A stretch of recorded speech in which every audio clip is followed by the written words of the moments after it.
You're listening to the Headlock Talkover podcast, where we like wrestling and we talk about wrestling with Jack and Jeremy.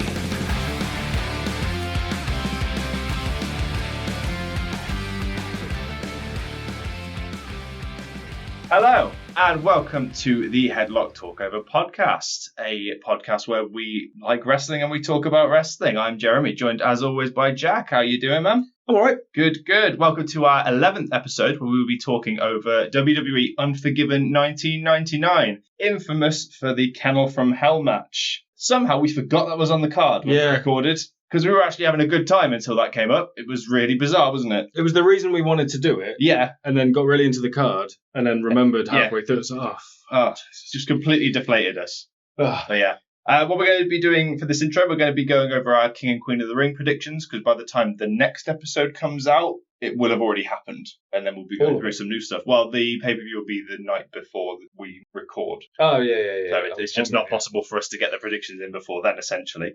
And then we'll be going through some news. We have the King of the Ring bracket in front of us. It's a doozy, isn't it? They've blown their wad early, I think, with one of the matches. So we're going to go match by match and see what we think is going to happen, I guess. We'll start with the men's one, and we'll also start with the one match in the first one that hasn't happened yet, which is Kofi Kingston versus Rey Mysterio. How do you think that's going to go? Ray. I think it will be, Rey's probably the right shout, although the poor bastard, whoever it is, they've got to face Gunther. So The way I'm looking at it is Ray versus Gunther will be a better match. Has that happened? That has happened before, hasn't it? Oh, it must have done. Yeah. Has Kofi Gunther happened? Yeah, very recently, I think, because there was the whole Imperium New Day thing, wasn't there? So there must have been a match somewhere. Right, you are.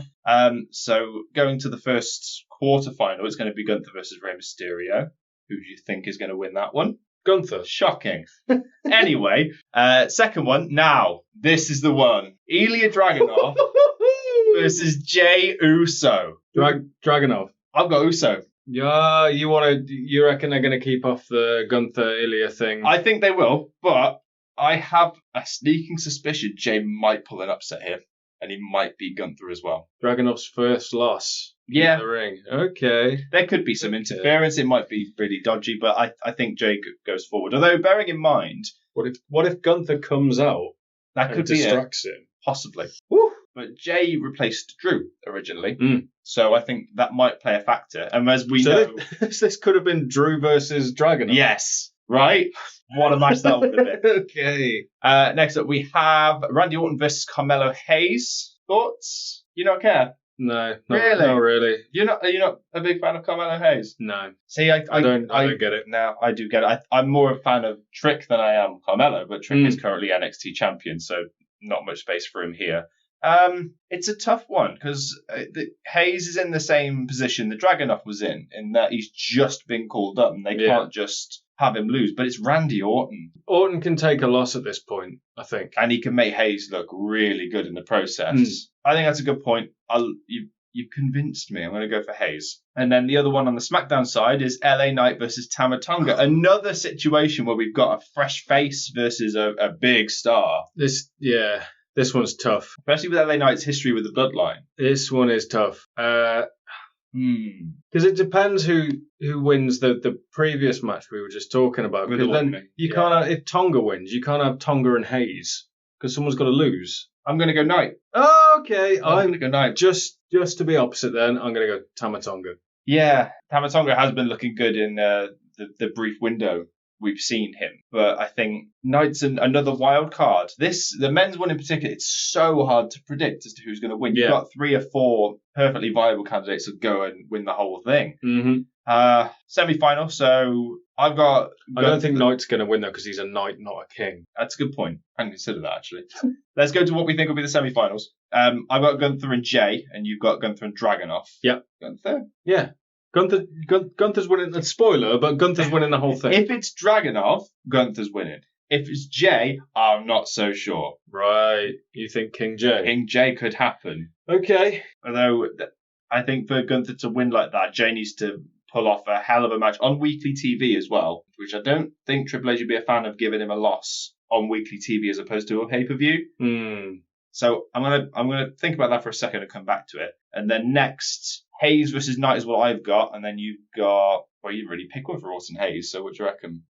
Orton. So Orton Tonga? Jesus Christ. Yeah. What's the combined age there? I don't know how old Tama Tonga is, to be honest with you. He's like 41, 42. So then, what, like 86? Yeah. Something like that? Jesus Christ. Tonga. Okay. I'm going to go Jay. No, I'm not going to go Jay, actually. I'm going to go Gunther.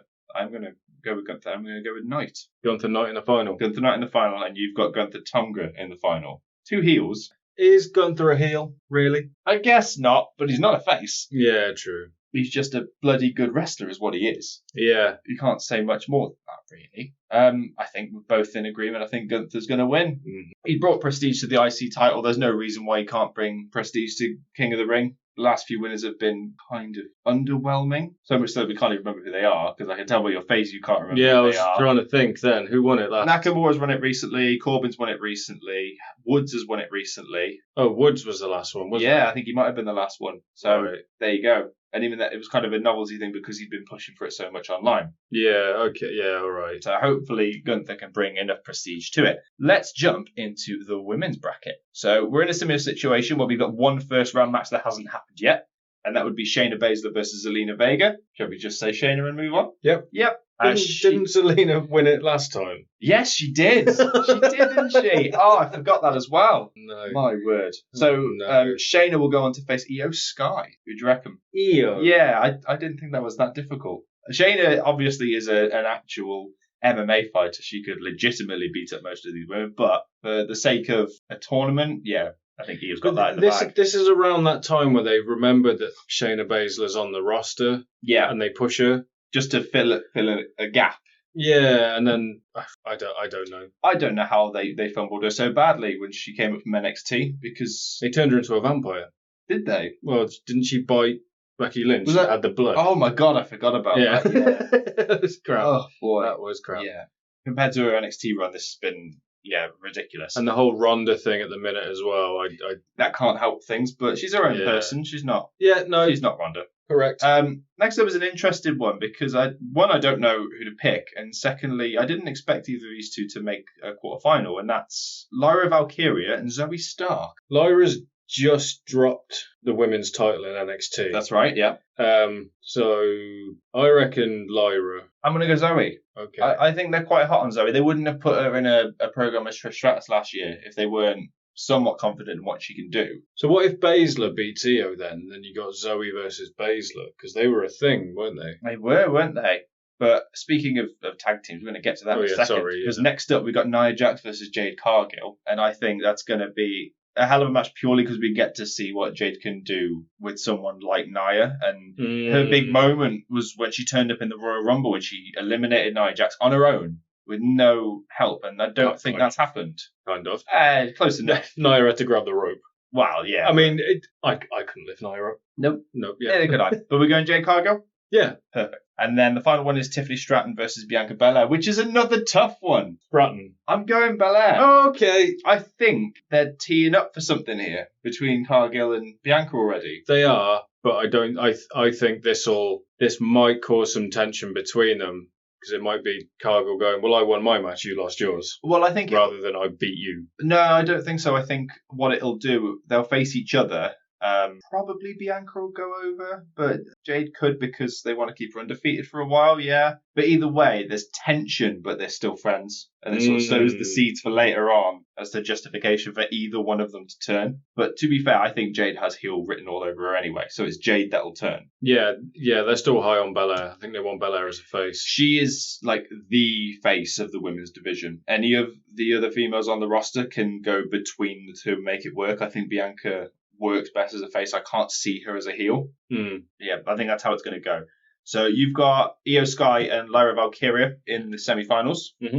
Who do you reckon? Io. Yeah, I'm thinking the same, even if it's Zoe Stark. I think she needs a little bit more, because it was a lackluster title run that she had. Yeah. So give her a little something, at least get to the final, even if she doesn't win the whole thing. And then Cargill and Stratton. Cargill. I'm going to go Bianca going to the final. So Bianca and Io, which is a pretty tasty final on paper. But yeah, a hell of a match between them. And they've got NXT history as well. I showed you the one clip of one of the Fatal 4-Ways they had at the NXT pay-per-view. I think it was TakeOver New York, and it was Shayna Baszler versus Bianca Belair, Io Sky, and Kairi Sane. And Bianca puts Io and Kairi on her back for the KOD. It's mad. Insane strength, but there's history there between the two of them. And ultimately, I think Bianca wins. Did you know Bianca has the record for the longest women's title reign and the shortest? The shortest, I would have remembered. I didn't know she had the longest.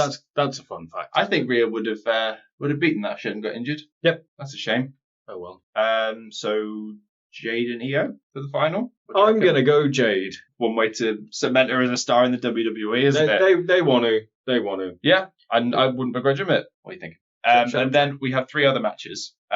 We have Becky Lynch versus Liv Morgan. Oh yeah, there's more. Yeah, there's 3 other matches that have been announced. I think this is going to be it because they normally do 5 for these kind of pay-per-views. Mm-hmm. So we've got Becky Lynch versus Liv Morgan for the Women's World Championship. I'm sticking with Becky. It's Becky. I mean, Liv's a perfectly viable challenger, though. I can't completely rule out that they might take it off her because Liv's on this rampage at the moment of trying to take everything away from Rhea and somehow by extension Becky because she didn't win the title. She got given it. Yeah. Well, she won it, but she didn't win it in a match. It was a over-the-top rope deal. Anyway, we have a triple threat match for the Intercontinental Championship. We have Sami Zayn versus Chad Gable versus Bronson Reed. Surely it's Sami, right? You got Sami? Of course I have. He's just won the damn thing. Are you going Big Gabe? I'm going Chad Gable. You're going Big G? I'm going Chaddy G.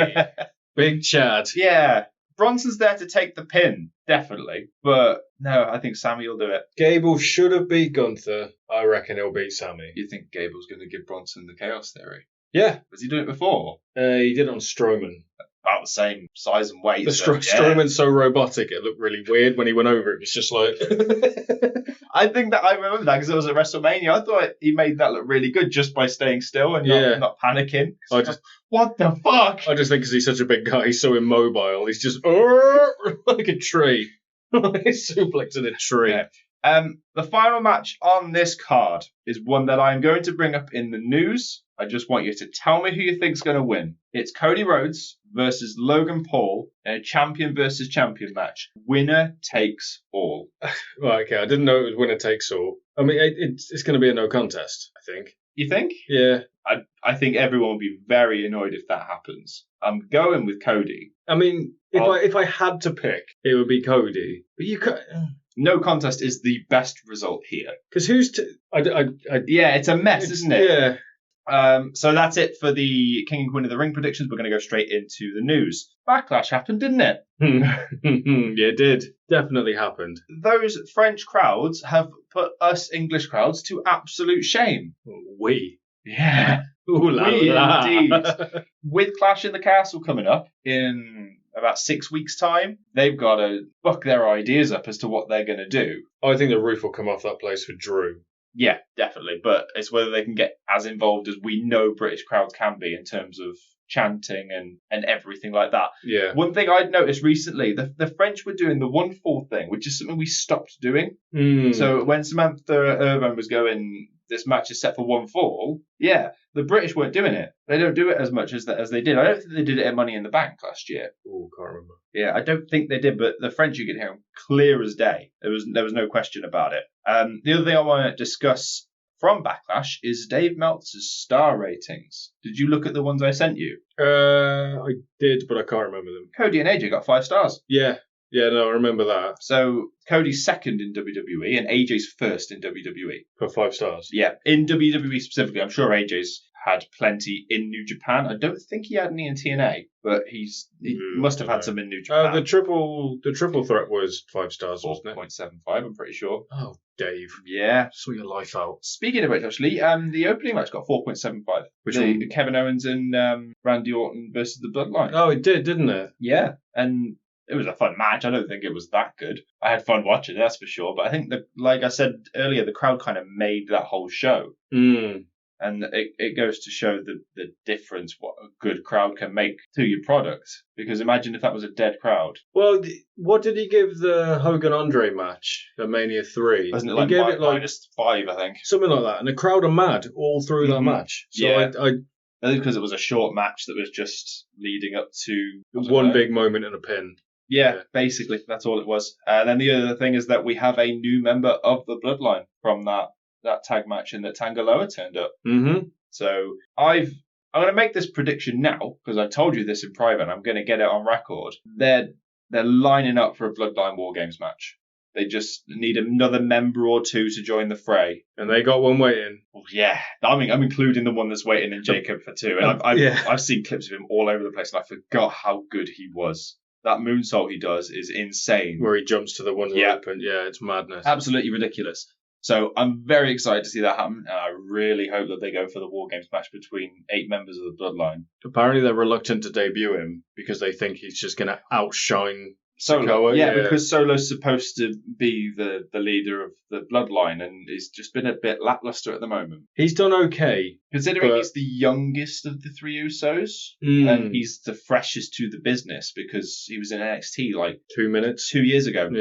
Yeah, he's only been on the main roster for just over 2 years. And they put him in this real premium position. The only problem is he's filling the shoes left by Roman Reigns. That's the problem. Which is why he's done okay. Well, yeah, if you take Roman's wrestling ability out of it, he's a hell of an actor. Mm-hmm. Which really makes the difference between like, oh, this is wrestling and oh, this is cinema. Yeah. Which is what you've had the whole time he's been champion, is that he's just known exactly what to do. Somehow they've made it not boring, and he's been champion for 3.5 years. They took it off him at the right time. I agree. think it was starting to get a bit. I don't think they could have handled another year of it. And there's no way he wasn't dropping it anywhere other than Mania. So yeah, definitely the right call. It had peaked by that point. Yep. They also announced that Mania 41 is going to be in Vegas. That's going to be fun. It's also going to be fun, very late for a Mania. It's April 19th and 20th, which is very late for a WrestleMania. Normally earlier on it's normally like around the end of March, beginning of April. It's like 2 to 3 weeks later than it normally would be. So I'm wondering how that might affect things, because they've got a longer stretch of time to tell the stories now. So could be a good thing for the storylines, but it's going to feel like we're out of sync. I'm going to feel that way. I'll get to the beginning of April, I'll start getting hyped up, and then I'll realise there's 3 weeks left before we get to actually enjoy the damn thing. So, going to the midweek shows, RIP to Sheamus's chest, because his first round match with Gunther was insane. I thought that would have been the final. I would have wanted it to be the final. Yeah, I mean, originally Drew was supposed to be in there as well. True. I would have liked the Gunther-Drew final. That could have been I'd say that would have been the plan, but Jay took his place, so it would have been semi-final at best. Yeah. Which is God, imagine if Gunther had gone through Sheamus and then Drew. And then, what Knight or Orton? Yeah. Just gets to night and he's like, you know what, fucking shop. Down. They were showing pictures of his chest afterwards, and it looked like hamburger meat. Yeah. Gunther had chopped it to shit. It's the pale skin as well. That only makes it worse, doesn't it? Yeah. So good. As a pale ginger myself, I'm sure if you chopped me enough times, I would look like that when I'm finished. Don't. Right. So the only thing I want to talk about from AEW is that for Double or Nothing, they've announced there's going to be an Anarchy in the Arena match. It is the Elite, and it was at the beginning of Dynamite, it was announced that it would be FTR and 2 surprise members. By the end of the show, they'd announced that those 2 surprise members would be Kingston and Danielson. So, I mean, perfectly serviceable match. Yeah, I mean, it's going to be weird seeing Okada in a match like that. Yeah. Doesn't fit him, does it? Well, Okada and Danielson can do some stuff. Yeah, but, I mean, Anarchy in the Arena, I mean, the last time they did it was at Wembley, and that was some gnarly spots. Oh, the golf cart. That match. All right, okay. So it's going to be brutal. And I can't see it. Okada doesn't fit that for me. He's very prestigious and very just wrestling orientated. It'll be fun. Yeah, it'll be fun. I'm curious to see what Okada does. I mean, with the caliber of people involved, I mean, you can have some fun with Okada and Kingston. Oh, yeah. Like, they'll do some stuff. Okada and Danielson, obviously, because they've got their history. Either a member of FTR, because they can get the best out of pretty much anybody. FTR. Cash doesn't do singles matches, really, does he? Dax seems to be... Yeah, he's the singles guy out of the 2 of them, 100%. But that's pretty much all I wanted to discuss in Dynamite. It was just, by all accounts, it was quite a boring episode of Dynamite. You heard about Chuck Taylor? That he's training to be a producer. I heard his injury is possibly career-threatening. That might be why he's trained to be a producer. That makes sense. Yeah. Shame. I mean, when I got into wrestling, I discovered like Chikara and PWG and things, and Chuck Taylor was always featured very heavily on those. And I remember he had a gimmick where the crowd would cheer him and he would get angry because they were cheering him. And there was one, his finisher used to be called the Awful Waffle. And it was like a backdrop, and then he'd catch them into a pile driver. And he botched it really bad, and the crowd cheered when he pinned. And he's like, I fucked up my finisher and you're still cheering me? Oh, it was so good. What I will say, though, probably the worst member of Best Friends. Yeah. Yeah, I'm not. Yeah. Out of the three of them, I was least interested in seeing Chucky T. His best days are behind him at this point, let's be honest. Hopefully it's not so much where he struggles to move around and that he can still just be a producer in AEW. I'm sure Tony's a big fan of him, so hopefully he sticks around. He's got a lot of experience he can pass on to people. Yeah, exactly. So SmackDown, we've already brushed on both of these things, but we'll go into a little bit more depth of one of them, is that Solo isn't quite nailing it. He's just not. A lot of people have been making fun of him because he's made some interesting attire choices, like the gloves he was wearing. They were like, it doesn't fit. He's got those ones where like knuckleless gloves, leather gloves, where they've just got holes on the knuckles. Oh. And he's like, well, it worked for The Fiend. I can't see it working for Solo to make him look tough. I don't think it works. It's just not sticking. It's not engaging with the crowd like it probably should do. And I think it's what you said earlier about having to fill Roman's boots. Yeah. That's almost impossible. The only person that could is older than Roman in The Rock. Is the only person that could possibly at the moment. Yeah. Jimmy, definitely good enough on the mic, definitely got the charisma. It's not there. And then they've kicked him out of the bloodline anyway, so he's not a viable option. We just have to see what Tama and Tanga bring in that aspect, because if they do well, it could be a no-brainer. And then obviously we've got Jacob to worry about.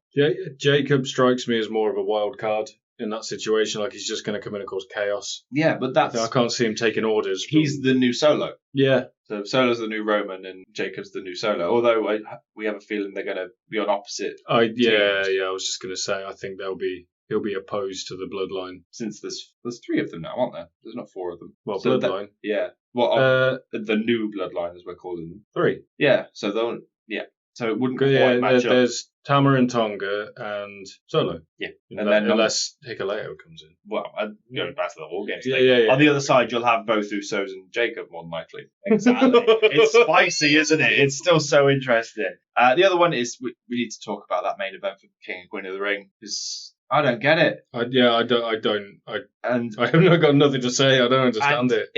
I don't know why they've done that. As far as I'm concerned, it's out of the question that it's title versus title, because Cody has tweeted on two separate occasions. 2 belts. Yeah, 2 belts, and then he did it again saying for all the gold. So it's title versus title, and that's some bad booking. Obviously, Logan, I think, is now the longest reigning current champion. Everyone else on the roster has had a shorter reign than him. That stands. So maybe they're just trying to get the belt off him so he can do other stuff, but there's better ways to do that. There's a better person definitely to do it. There's multiple better people. Like, from the top of my head, Knight should be the one to do it for a start. 100%. Just promos leading up to it would be amazing.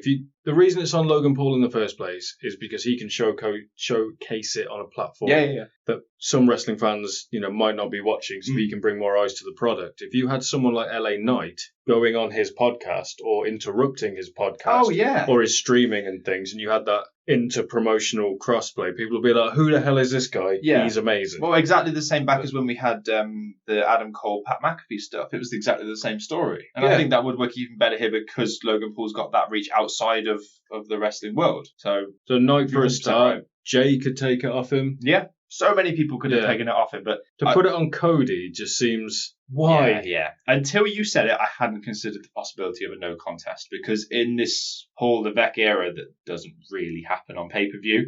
But I hope you're right, and then it ends up being a no contest, and they just stay with their respective belts, and someone more appropriate takes the belt off of Logan. I hope so. And then the other thing, I don't know if you saw what Dana White said yesterday. No. So Dana White did a press conference after a UFC show, And he all but confirmed that pay-per-views are going back to Sundays rather than Saturdays, which is a big blow for us Brits, because I don't want to have to stay up on a Sunday night or watch stuff on a Monday morning. It was nice watching stuff on a Sunday when I had chance. Yeah, that's a pain, really, isn't it? Although, hopefully it's insubstantiated and he was wrong, but he seemed to line up the idea that Power Slap would be Friday night, UFC shows would be Saturday night, and then WWE shows would be Sunday night. So it's possible you could have a whole weekend of stuff from TKO and Endeavour. But right, okay. I just hope he's wrong. Is there anything else you want to bring up before we jump into the episode? No. Cool. So we're going to jump straight into Unforgiven 1999. Enjoy the kennel from hell with us. As always, if you consider giving us a like, a comment, subscribe, wherever you are, whatever you can do to help us grow as a podcast would be very, very helpful. Let us know what you think of the podcast, and also let us know if there's any other shows you want us to do in future, because only a couple of episodes from now, we're going to have our second request up. So enjoy Unforgiven 1999. Vanjie. Blimey. That's on the record now. People know that we know drag queens now. Okay. So about this wrestling, that's yes. Let's watch some Top Split. Oh, that doesn't help. Okay, I'm gonna hit play.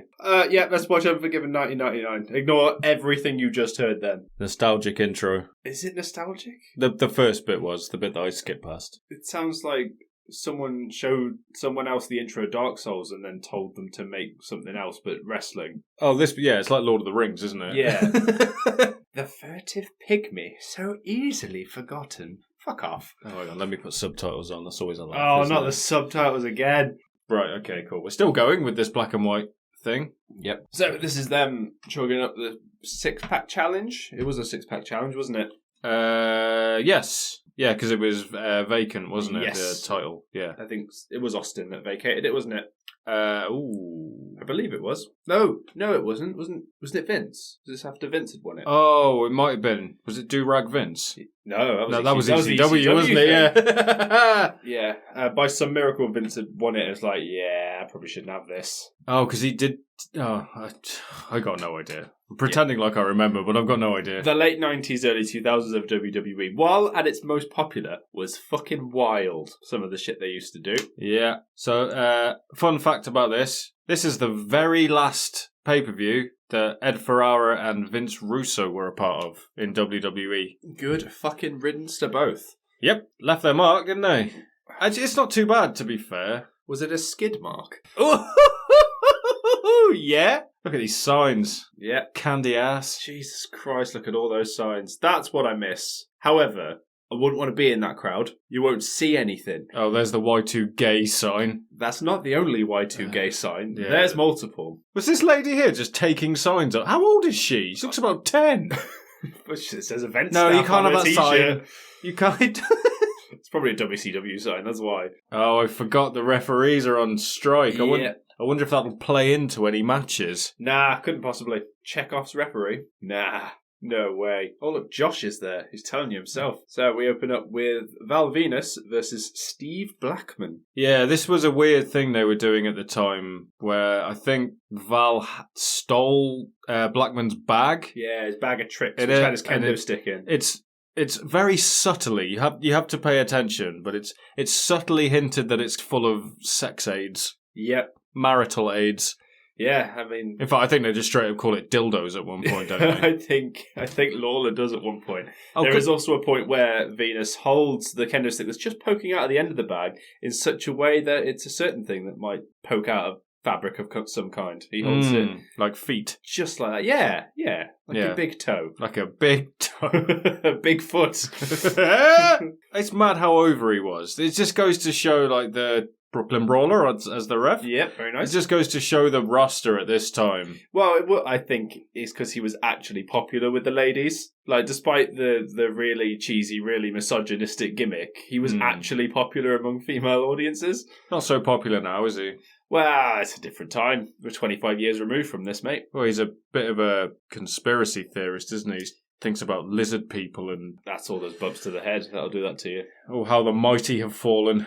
So Val Venus cuts a promo. It sounds like he needs a fucking lozenge. It sounds like he's been graveling. Graveling? Yeah, Gargling with gravel. that's the one. He's a big guy, wasn't he? Yeah, they all were around this time though. Oh, yeah. This was post-steroid as well, so they were just genuinely big. I notice whenever Val stops talking, they cut to the women in the audience as if they're supposed to be screaming and wetting themselves in excitement when they look bored as hell. That lady looked bored, but she had thirsty eyes. Yeah. So, I hate this. Speaking of thirsty eyes, Steve fucking Blackman. Yep. I loved Steve Blackman when I was a kid. Size of that man. I think he was great. Like, completely legit as well. Mm. You know, he nearly died before he joined WWE. Oh, I'd love to hear this story.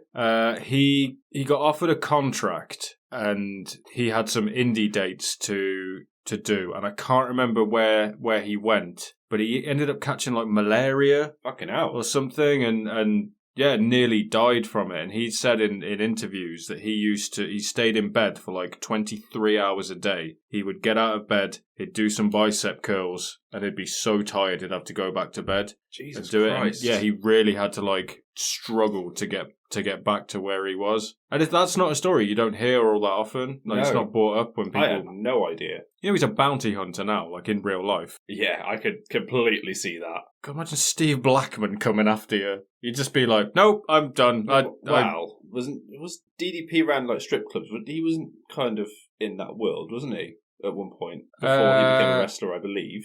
Pass. I thought he was a bodybuilder before. It might be because he looks a bit like Dog the Bounty Hunter, and that's why I've made that connection. Yeah, maybe. He's got the same like unexpressive face. Yeah, just the long blonde curly hair. Oh, you don't want to. You don't crotch Val Venus. He needs that. That's his livelihood. To just bounce off it. I like the way when he's crotched as well. You see the ref just shake his head like, oh no.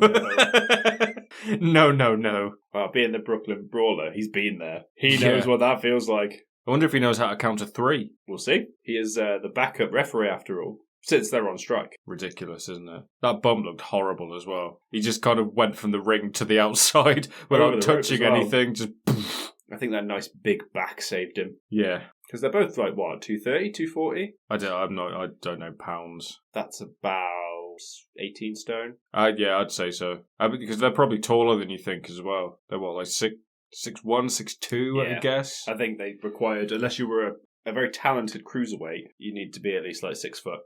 When people ram the other person into the ring post, I know it hurts, because that's a big steel pole. It just never looks like it hurts. It's because they don't run very fast into it. Yeah. The only time they do is when they're pushing them, so they hit it face first, and that's so they can protect themselves. But if you're in a fireman's carry, or they're holding you in like a fall away slam sort of scenario, you ain't saving yourself. You gotta trust that they're not gonna break your spine on that massive steel pole. Did you notice these two hard men on the outside in the front row as well? Where are they? Like that. One of them looks a bit like Rick Rude in his later career.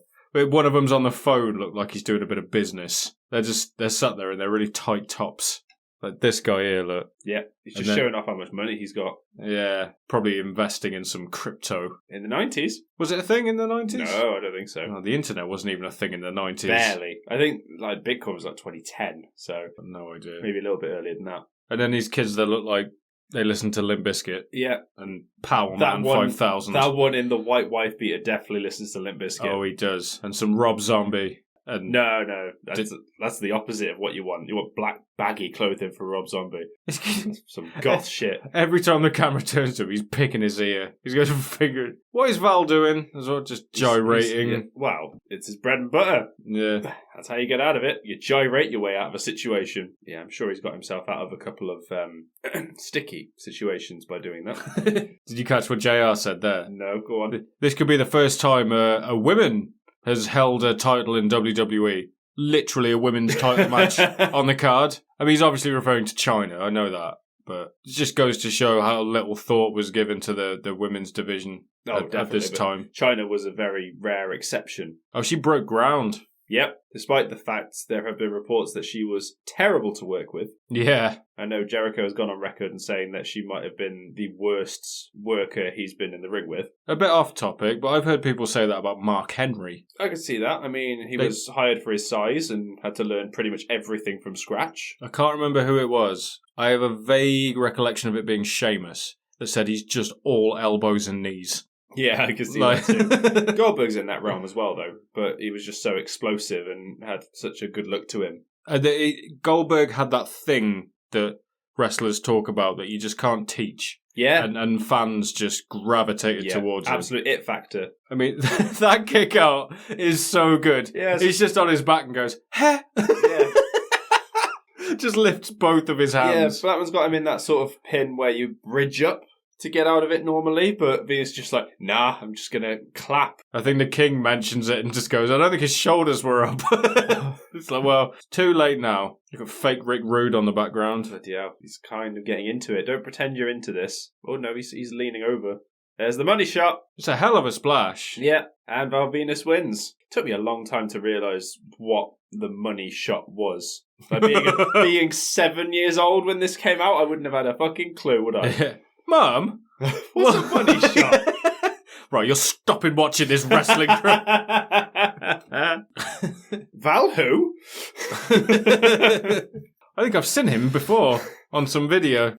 No, don't worry about it. Go to bed. And then Blackman immediately takes the kendo stick from his own bag and just twats Venus over the head. I mean, Val is completely out from it, like one shot. But when you look at the replay, it almost looks like he hits him on the shoulder. So I can't quite get it from the angle. This made me laugh. This busty nurse comes out for Val. Conveniently, has he got his own medical team at the back? Maybe, but if this was England, there'd be a certain football chant that you would get. Mm-hmm. And for those American listeners, the lyrics of which would be "Get your tits out for the lads." I don't know. That looked like he got him right on the forehead. Yeah, possibly. And this was a weird thing. This was a storyline they were doing at this time where Blackman was feuding with the head of security, and it never got resolved. Yeah, I never knew that at the time when I first watched this. And out of context, all that's happened is that the security guards just made Steve Blackman look like an absolute fucking mug. Yeah, well, they were supposed to feud, and he was training to be a wrestler, but I think they dropped it because he just wasn't getting it. And his arms are bigger than his legs, which is weird. He's a weird shape. Yeah, just a bit. I don't know, it's like a Triple H physique almost. Yeah, it's a proper bodybuilder physique. But if we're looking at the 90s in WWE, the man needs a fucking tan. Well, he wasn't a wrestler at this point, was he? Yeah, he's as pale as me. Look at that EMT's got her nails done as well. Just what you want if you're a medical professional. A nice sharp nail. Michael Cole has just took a stupid pill. Tell him, show. This is part 1 of 4 where Michael Cole just gets bullied by all the title contenders tonight. Also, just says The Undertaker's name isn't even on the roster. He's on the poster. He's the only person on the poster, isn't he? He is. But Stupid. he knows he's been to the learning tree, he said. I'd never heard of this phrase before, and it's everywhere at the minute. As we're recording this, Chris Jericho's just started doing something called the learning tree. Yep. I'd never heard of the phrase before. Yeah, absolutely. Bulldog ridiculous. looks so out of place there. Is it because he's like a really weird shade of brown? I'll tell you what it is. I used to do Thai boxing. I spent a lot of time in boxing gyms. He looks like 90% of the people that hang around in boxing gyms. Okay. And just big men just trying to look tough with short sleeve hoodies. Oh, yeah, I know the one. It's just weird. It's just weird to me. Yeah. Speaking of which, I was in a car that was driving past a boxing gym in our town, and there was a kid in the window just doing his spar, and all of a sudden he just turned and looked at me. I've never been so scared in my life. It's that boxing sixth sense they get. Yeah, he looked, and I was like, oh my god, please don't eat me. Weaker man. Stare him. Well, we're seeing this wholesome montage of friendship. Mark Henry has been told that if he doesn't diet, he's going to die. And D'Lo's being a nice friend and helping him by doing this. And Mark Henry's having none of it. He just wants butter with everything, because of course he does. I think this was around the time when they were trying to embarrass Mark Henry because they wanted him out, didn't they? Sort of hazing him. They signed him to a 10-year deal and realised, he's not the most athletic person in the world. He might be the strongest person in the world, but that's about it. Yeah, let's drive him out. And then Mark Henry's like, no, fuck you. I'll do whatever you want me to. You're paying me millions of pounds a year. Yeah. I mean, he is still the world's strongest man, isn't he? Well, I don't know. He's in his 40s or 50s now. I worded that horribly. What I meant to say was he's still got a world record. I think so. So we have a backstage segment here where Mark Henry gets interviewed by Lillian Garcia, and Mark Henry essentially just spends the whole time hitting on her and whispering in her ear what he'd like to do to her, and she just immediately slaps him because Mark Henry's a dirty bastard called Sexual Chocolate. Yeah. Don't cross Lillian. She'll have you. She can outdrink Steve Austin. Yes, she you know can. That's fucking saying something. That's a mad thought, isn't it? Here comes Mark Henry to that not Barry White with two, not hose. That's someone else's gimmick, but you get what I mean. The lady on the left looks like she's into it, but the lady on the right just looks like she's been told off before she's come out. She's there for a payday. Yeah, doesn't even look remotely interested. I guarantee she didn't pick out that dress. No. So interesting thing. This is for the European Championship. Yes. Henry didn't win it. He got handed it by Jarrett. Oh yeah, he had both titles, didn't he? Yeah, that and the IC title. So he's technically not won this, and this is his first defense. Well, you say defense because he cuts a promo where he tries to get out of it. Yeah, because he's got brainurism. Brainurism, that was the word he used after Lillian slapped him. Could you not remember that? No, I actually forgot the word. Oh, King says it about 600 times. Oh, does he? I hadn't noticed.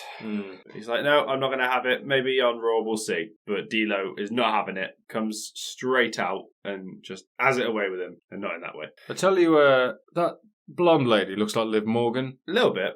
I kind of thought it was, but she's like 27. I was going to say, here's a depressing thought. I don't think Liv Morgan was alive. No, when she was like 3-4 years old, I think. Tries to get out of it, says he wants to do it tomorrow night on Raw. And D'Lo's like, hell no. Oh, D'Lo Brown's theme, man. It's so hype, isn't it? Oh, it's so good. And his head. He gets the head wiggle going. He's got such a distinctive head shape. Just a head shape. It's very round. You might not remember this, but do you remember Aces and Eights in TNA? Very vaguely. D'Lo was part of it. Right. And everyone knew it was D'Lo Brown because of the shape of his head. Was he like in a mask pretending not to be D'Lo Brown? He sat there in a mask and like one of them biker cuts, and everyone's like, well, it's just D'Lo Brown.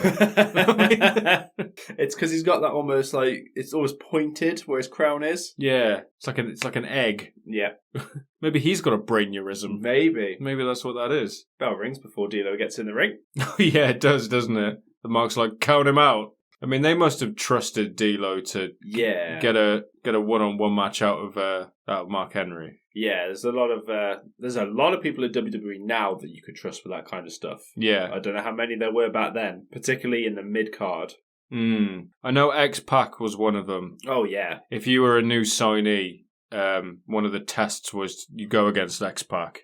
If he can't get a good match out of you, nobody can. Yeah. Well, because he was part of the clique as well. I think he reported back. Yeah, it's a good point because he was part of DX, wasn't he? So, I mean, he was in the ear of Triple H and therefore Vince. That move annoyed me. People that have top rope finishing moves, like D'Lo Brown does, the sky high. The lowdown. No, the lowdown. That's what it's called. People that go to the top rope and don't do that move and then go for like oh, is he going to get the pin? No, he's not. No. This is the problem with certain finishers. Oh! Mark, what are you doing, mate? He just eats shit with that bump. I don't remember him doing that. I don't even know what the move's called. It's like when they do a Bronco Buster, but on the ropes. He does it later on, and he does, like, it all goes to plan. But I don't remember him doing it at all. No, I don't remember doing that. And D'Lo's done a hell of a suicide dive over the top rope. He does it like Undertaker style, where you go up and then your legs come up too high and you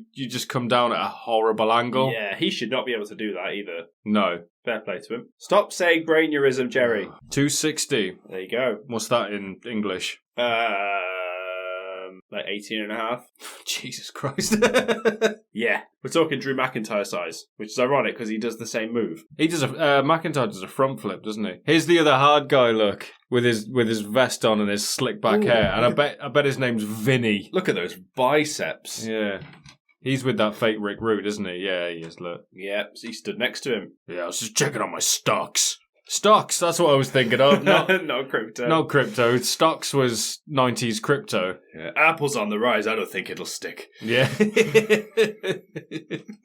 I mean, did it ever? The $1 trillion yeah, company? What the fuck am I talking about? What are you talking about? It's because I don't have an Apple anything. I mean, neither do I, but I know it's fucking worth money. Actually, no, I do have a pair of wireless Beats. They weren't originally owned by Apple, though. Not originally. They have a... Oh, no. My old pair had a lightning charger. These ones have a USB-C. Well, there you go. There you go. There you go. And I like them. I like them for when I exercise. Ooh, fancy. This match is good, isn't it? Yeah. Remember, everyone, this is the Headlock Talkover podcast where we like wrestling and we talk about wrestling. Look at that headlock. I could crawl through that. Oh, Jesus. It's like the Grand Canyon. Yeah. Look. It's like putting on a seatbelt. D'Lo with the comeback here. Oh. Sort of. Not quite. Mark Henry puts an end to that. D'Lo does try hard in this match, doesn't he? I think he has to. Here it is. Here's where he does it. Oh, yeah. I mean, he grazes the back of his head with his ass, but that's about all he does. I mean, the move looks crap, but the athleticism to pull it off, it's probably the most athletic thing I've ever seen Mark Henry do. Yeah, considering he's 400 pounds, yeah. Has he ever come off the top rope? I feel like he has, but not of his own accord. I think he's done superplexes before. Yeah. It may have been him that did it in one of the ones that broke the ring. I think it's him and Big Show, and I'm pretty sure Henry has done one. Yeah, it was, wasn't it? Because, Lesnar did it to Big Show, and it broke the ring. Did he ever do, Vader splashes? I don't think so. It seems like a move that he could have... You can't be thinking now. I know Strowman did it to someone. I can't remember if it was Big Show or Mark Henry, though. Strowman was Show, wasn't it? I think so. Because I'm pretty sure Show's been involved in all of the ring breaks. Yeah, and Henry left quite early to go to AEW, I believe. That was weird, wasn't it? What's he doing over there? I think he's still there. I think. Oh, you got it right that time. They obviously fudged that one move, didn't they? And decided to go. That was fairly athletic. Do a leg drop. Yeah. That's a lot of weight to come down as well. Decent height on it. They could have had more fun with the referees, couldn't they? You had what? Steve Lombardi first, and now you got Tom Pritchard. I mean, or do they? I can't remember. I don't know. There's a lot of responsibility on the referees behind the scenes that a lot of people don't talk about. Yeah, because they're the one relaying information to the wrestlers from Gorilla, like timings left of matches and stuff like that. Mm-hmm. You see, he's checking his earpiece now. Yeah, he wasn't subtle about it, was he? Where's those tough guys gone? They've probably gone to get beers. Yeah, need to. What's manly things? Chuck a pigskin somewhere. Hammer up some drywall. Yeah, that's it. Bet you I can throw a pigskin over those mountains. That's a weird quote for you. I don't know what that's from. Napoleon Dynamite. Oh, amazing. You know what, Napoleon? You can leave. Look at these manspreading on the... Just sat there, yeah. Got me a pigskin and some stocks. I don't know. This bit's falling apart. What am I talking about again? Save me! Yeah. I'm trying to think of companies that sort of went bust not long after this. I just invested in Blockbuster. Best business I ever saw. TiVo. Fucking TiVo. That might still be a thing. We're in the wrong country to know if TiVo's still a thing. MySpace. Oh, fucking. I think this was around the time that MySpace first came about. I might have had a MySpace at this time. No, it wouldn't. 1999. 99. How old was I? 99. 11. No, I probably didn't have a MySpace. Probably not. Jesus. This match has gone on a bit too long, hasn't it? Just a tad. Yeah. But, I mean, that could be on the referee not giving him the timing. No, the crowd just aren't giving him anything. No. And then D'Lo with a power bomb, I guess. He kind of just dropped it like a sack of spuds. I mean, it was a bomb. There wasn't much power behind it. And here it comes. Now the crowd's up for the lowdown. Just about gets it. He jumped a long way. D'Lo wins with the lowdown. So D'Lo wins the European title. So Mark Henry didn't win that title. But, little fun fact for you, that was the only title he would hold until he held the ECW title. What, like 6-7 years later? 10. 10? 10 years later. ECW was still a thing in 2009? Yep. Felt like it was dead by then. Yep. Honestly, madness, isn't it? It feels like ECW lasted 6 months. But obviously not, because it was part of one of the video games. Yeah, that's crazy. But I don't remember anyone other than D'Lo Brown having the European title. Kurt Angle had it. Maybe Shawn Michaels had it. Owen Hart had it. That I remember. Right, we need to be careful now because Ron Simmons is talking. Yeah, he might hear us and eat us for breakfast. We might hear him. Yeah. Turn this down. Yeah, they specifically mention ECW, which I didn't catch the first time. Yeah, so they're going to match up with the Dudleys, so they're just cutting a promo on them. Explain this storyline to me again, because you've explained it once, and I've already forgotten it. Right, that was one of the headbangers. Okay. And he was Beaver Cleavage. Do you remember Beaver Cleavage? Where I wish I didn't know Beaver Cleavage. Incestuous relationship with his mum. He's going by Chaz here. They obviously knew that the incestuous gimmick wasn't getting over, so they gave him like a wife beater gimmick. So they think he's beating his wife, so he's being ostracized from the locker room. Because what's better than a motherfucker, right? A Ridiculous, isn't it? Backstage segment with it's Deborah and Tori. That's Miss Kitty. Is that Miss Kitty? That's Miss Kitty. That I don't know if she was married to the king at this point. Oh, that belt shot to the back of Jarrett's head then looked horrible. Yeah. And then Chyna pulls down Jarrett's pants and puts them on herself to say, I'm the one who wears the pants here. I wear the pants. Jarrett was such a good sport at this time, wasn't he? Well, they gave him an apron and a pan. And a misogynist gimmick. Yeah. But if anyone could pull it off. Yeah. I'm sure he's a lovely guy, but if you told me that one of them was secretly a misogynist, he'd be near the top of the list. He's just got that aura. King's fucking woohoo! When Miss Kitty comes out. That is horrible on the record. I'm sorry for everyone's ears. I'll try my best to fix that, but no promises. I hated Jeff Jarrett. Yeah. I've hated it. I've said it before, but I hated him. Who didn't hate Jeff Jarrett? But so good. So I appreciate, like, going back and watching it now, I appreciate it so much more. Oh, he's so good at what he did. And that's why we hated him. Because he was good at his job. I remember specifically a King of the Mountain match that he won, and I don't think I hated a person more in my life. Mm-hmm. I can't remember if anyone gets hit with that guitar or not. I don't think they do, and I have a theory as to why I don't think they do, and I will go through it afterwards. We will come back to that. Yeah. How do you know that they were still fresh on Chyna's push? She hasn't got her own music. She's got DX's music. She's got Triple H's music specifically. It is. It's my time, isn't it? Yeah. Way to make her stand out, guys. I mean, you didn't need to make her stand out. Look at her. Yeah. I mean, she was so ahead of her time. She paved the way for so many people. That is true, but presentation's a big part of this. Yeah. I mean, imagine her versus Rhea now. Oh, I'd love to have seen that. I mean, is Rhea bigger than Chyna was? I don't know. I think they're similar. They got similar builds. I think Chyna's just more defined in how muscular she is. It's so mad that she was so muscular and she looked the way she does. They thought, oh, you can't fight any women. Just says so much about the women's division at the time. That's true, but she did become women's champion. Yeah. So she was definitely fighting women and eating them alive. Yeah, it's such a weird position to be in at that time. Like, she'd fit in so well now. Yeah, definitely ahead of her time. But there's a few examples like that. I mean, Gail Kim was ahead of her time, 100%. Yeah, Awesome Kong. Yeah. And even then, she was fairly recent. I mean, she was in AEW. Kong? Yeah. Wrestling? Yeah. She's had a couple of matches in AEW. Oh, Jesus. I didn't know she was still wrestling. I don't know if she is now. We're talking, like, early days of AEW. She was in the first couple of pay-per-views. Yeah, but when I watched this, I was like, Chyna wasn't the best worker in the world. Yeah. I'll wait to catch what JR says here, because I know it's after that Chyna gets crotched on the ring post. Chyna is not normal, and she is a man. That's what JR says. Oh, right. Okay. I think it's supposed to be isn't a man, but he said is. She isn't a man. She is a man. Good job, JR.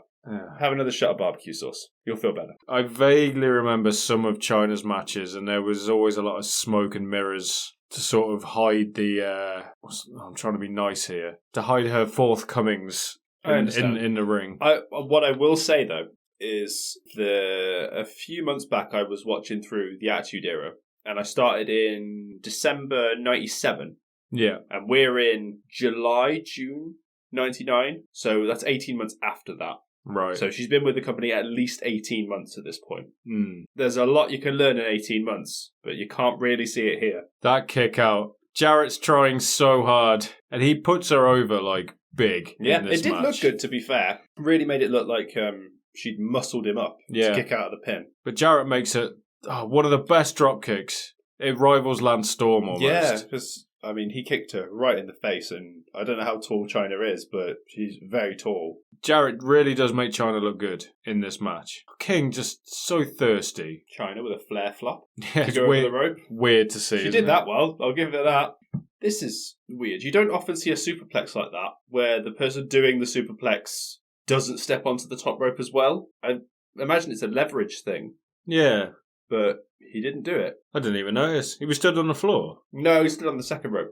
He didn't step up to the top rope. You don't really see that. Oh, Yeah, I know what you mean, yeah. I think they use the third rope to push. I mean, he's a strong guy. I mean, Chyna's big, but there's not as much body mass. Yeah, I can imagine that she doesn't weigh as much. Yeah. I mean, she looks pretty big, but I think Jarrett's probably twice as thick as her. Thick? You know what I mean. I know what you mean. Yeah, but he is thick. No, he's got double J's, not double C's.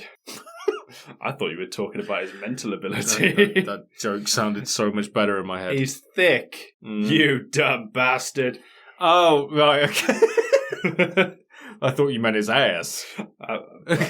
He ain't got that much juice. No. I mean, the silver on the tights doesn't help. Uh-oh, electric chair. I mean, it's impressive. Yeah, electric chair drop from Chyna. She doesn't look too wobbly or anything. Like, she's got him up there. Yeah, I'm sure she can deadlift more than he weighs. It looks like the back of her head goes right into him, into his Jarrett. Well, hopefully he just hit the pelvic bone, which would still fucking hurt. Yeah, I mean, it would, wouldn't it? But it's hard to tell if Jarrett's actually selling or being legit. I'm pretty sure he's selling. Which again is like how good he is. This made me laugh as well. Fucking Harvey Whippleman, when he checks her hand, he does it like she's actually sleeping. He's like, I've got to just check, gotta check your hand here. Don't want to wake you up.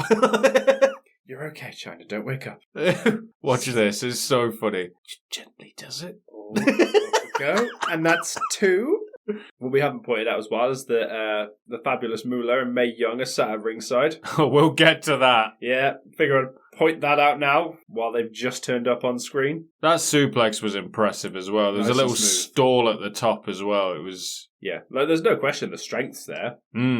I wonder if King and Miss Kitty weren't going out at this time, but she watched this back and went, oh, he's talking about me an awful lot. I wonder if he likes me. That's like when the fucking barista makes you coffee and you think that she likes you. They're just doing their fucking job. Yeah. I like to think that is the case, though. I have a weird thing with a barista round here, where I went in once to get a coffee, and the coffee machine was down, and I said, "Oh, can I just get a green tea instead?" And he was like, yeah, no worries. And now whenever I go in there, he's like, do you want usual green tea? I'm like, no, a coffee. It was never my usual. But he says it every time. Like, usual green tea? No, I had it once because the coffee machine was down. I think he's just making a joke and not reading the room. Jarrett jumping over the ropes then for that bump. He just, no regard for himself. He's like, I'm going over this rope. Oh, Chyna's got the chair out, hits Jarrett with it. The referee does nothing. Yeah. The referee does nothing. It's a judgment call, they said. It's bullshit is what it is, JR. And then he tells Jarrett off for poking her in the eye. He just got hit in the head with a chair. Yeah, there we go. He corrects himself now. She could be the first woman to hold the Intercontinental Championship. Oh, Jarrett tosses Chyna into the ref, and the ref is down. I mean, he's like, give me a weapon. I don't think it matters, really. Kitty hands him the guitar. Jarrett's got the guitar. Here come Moolah and Young to stop him. This is ridiculous now. Jarrett's selling for fucking Moolah and Mae Young. Who are in their 70s, I guess? Yeah, they're probably not far off. The King, they're 100 years old! Oh, it's so good. That fucking double suplex is mad. I tell you what, he's not as mad as that fucking double clothesline.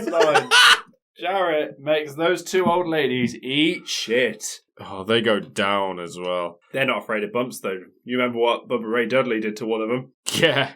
It was Mae Young, wasn't it? Yeah, and he was telling her, don't you fucking dare. Yeah, it was when he powerbombed her. Was it off the stage? Yeah, off the stage. Through the table, and she was like, yeah, you're going to fucking drive me through that table. And he was like, okay. I thought he was going to dump her out the ring head first. Here comes Deborah.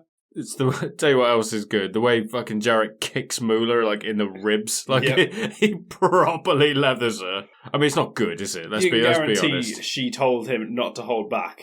Yeah. What were you saying about the guitar? All right. Deborah absolutely twats him with it. See, I had a theory that because it still had the strings in it. Right.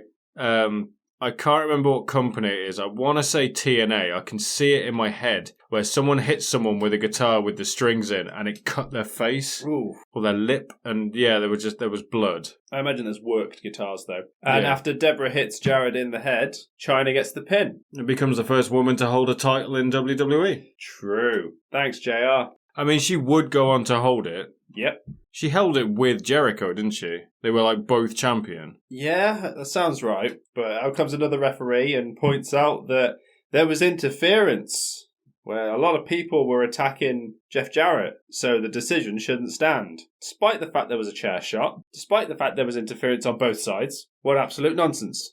That guitar in the ring looked absolutely fine then. It's just the back of it that's like splintered. And Chyna beats the shit out of the backup ref who came down to inform the actual ref. Head scab referee. It's weird seeing Chyna do the pedigree as well. Well, with her being so closely affiliated with Triple H, it makes sense that would be her finisher. She holds the arms all the way down as well. That's a horrible way to do it.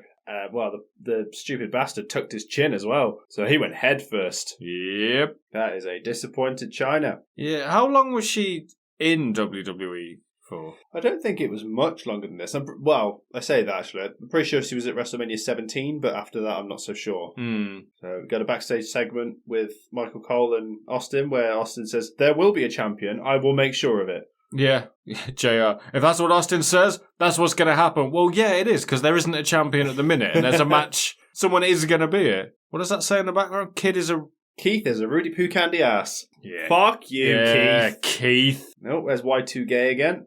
Look at Mick Foley in that picture. He's so happy to be there. I'm just here. It's great. This match will be good. Oh, yeah. Is this the Dudley's first pay-per-view, then?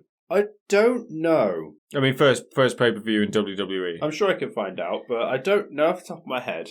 Because I always get confused with the timelines because they had a match with the Acolytes at one point where the Acolytes just beat the piss out of them to try and drive them away. Because they're still doing the... Bubba Ray just staring at fucking Moolah and Mae Young getting carried out. Because they're still doing their ECW characters. Like, Bubba's got the stutter. Yes, he does, doesn't he? It's such a funny gimmick as well. Like, when Bubba starts talking and Devon has to smack him in the back of the head. Yes, this was their first ever pay-per-view match for WWE. They did a bunch of house shows and then this. I thought it was. Oh, they did one match on Raw as well. Against who? The Raw match. Yeah. It was... they defeated the New Brood, which was the Hardys. Ah.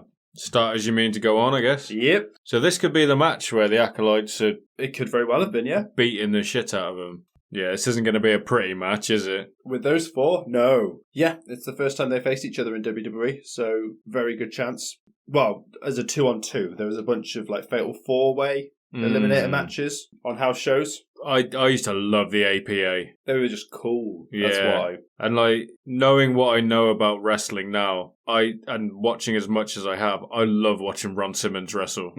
There's just absolutely nothing fancy about him, and you believe everything he's doing. Yes, because he does. Yeah, he ain't messing around. And I know Bradshaw thought of himself as a bit of a tough guy. Well, the Brawl for All was invented because Bradshaw said he could beat anyone in the locker room. Yeah. And Russo... And do you remember who was in the final? I know who won it. I can't remember who the other finalist was, but Bart Gunn and... Bradshaw. Was it Bradshaw? Yeah. Well, there you go. Imagine that. If Vince Russo set up this whole tournament just to prove Bradshaw wrong, and then he won the whole thing, you'd just be like, oh, fuck's sake. Yeah, although he wouldn't have faced Butterbean. Nope. Well, they wanted Dr. Death, didn't they? Yeah, and because it was a shoot contest, someone legitimately beat him.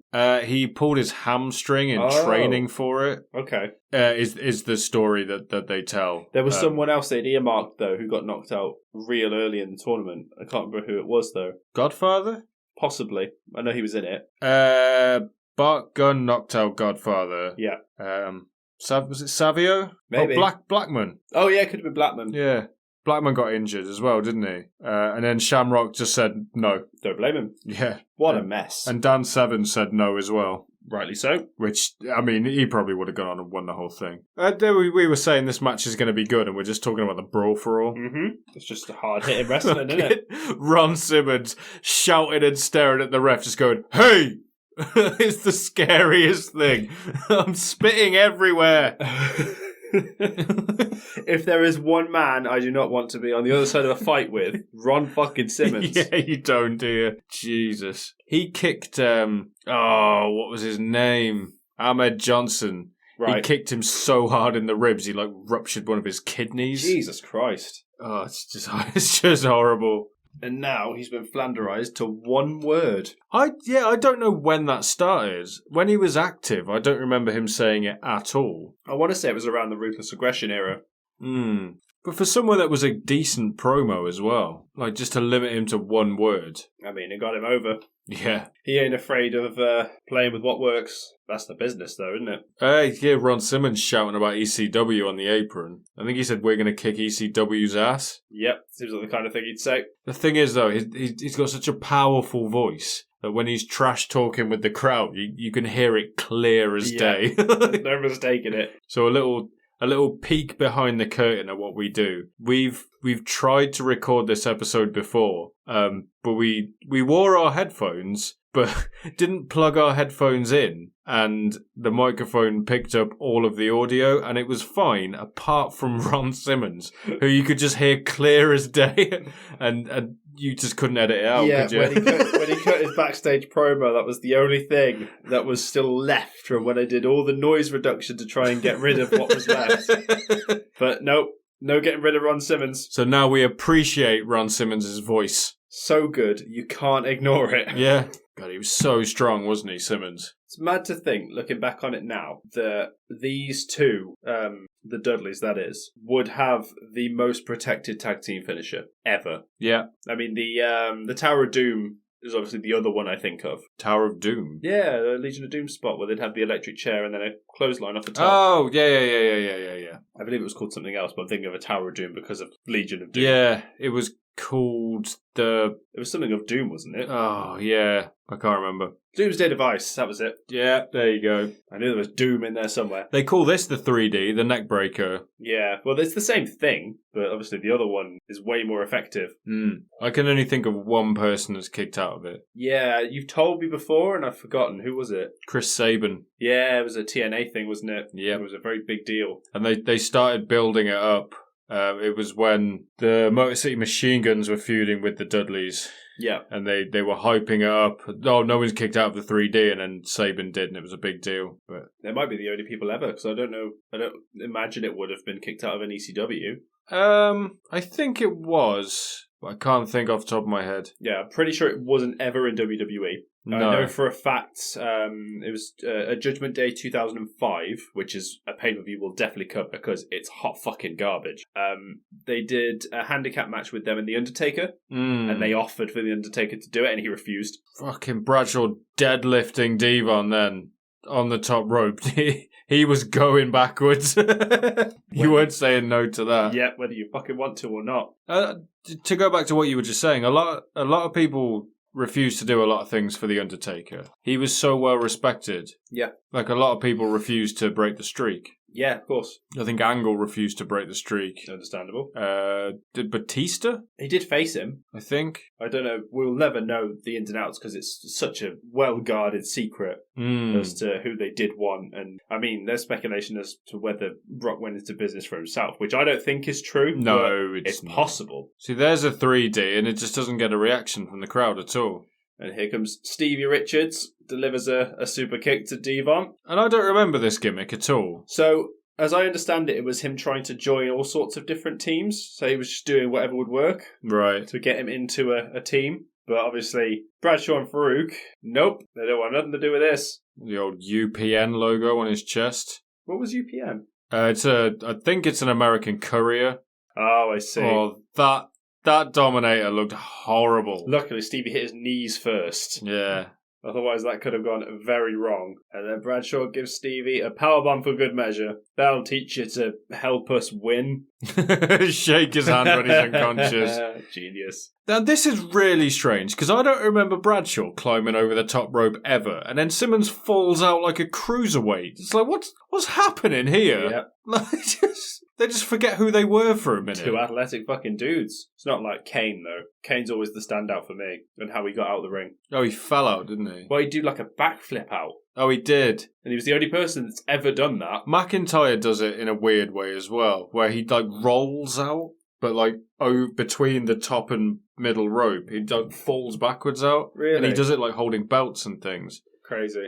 Speaking of crazy, this match... Yeah, this is Tori. We're getting Tori versus Luna Vachon in a street fight, backstage brawl kind of thing. And there is so much shouting and just noises. Yeah, and it just kind of happens as well. There's no fanfare or anything. It's just, right, here's the match. Enjoy. I don't remember Ivory doing anything other than right to censor. I said Tori, didn't I? It's because she turns up later in this match. That's why I said Tori. Trying to photocopy her. You got to let that thing heat up. Luna Vachon was a weird one. She was such an interesting character. I think this is another case of someone being ahead of their time. Yeah. Because I think she would have gotten more over like 20 years after this. I mean, her family were ahead of their time. Yeah. Like, her uncle, I want to say Mad Dog Vachon, I might be wrong, was the first person to do a promo talking down the camera. Really? Yeah, as a heel. So it wasn't just, you talking to the interviewer. He like faced the camera and looked down the camera. Yeah, like I'm talking to you. Yeah, and this pin's really stupid. Tries to pin her in the trash can. But Luna's on her stomach, so... But the rest are saying, her shoulders aren't down. Yeah. No shit, they're not. They're backwards. That was better in your head when you thought of the idea, wasn't it? Yeah, I think Luna as a character really would have gone over more in more modern times. It was you that I sent that eBay link to, wasn't it? Where it was Luna Vachon's termination letter from WWF. Someone will buy that. I mean, my favourite bit was like the coffee rings.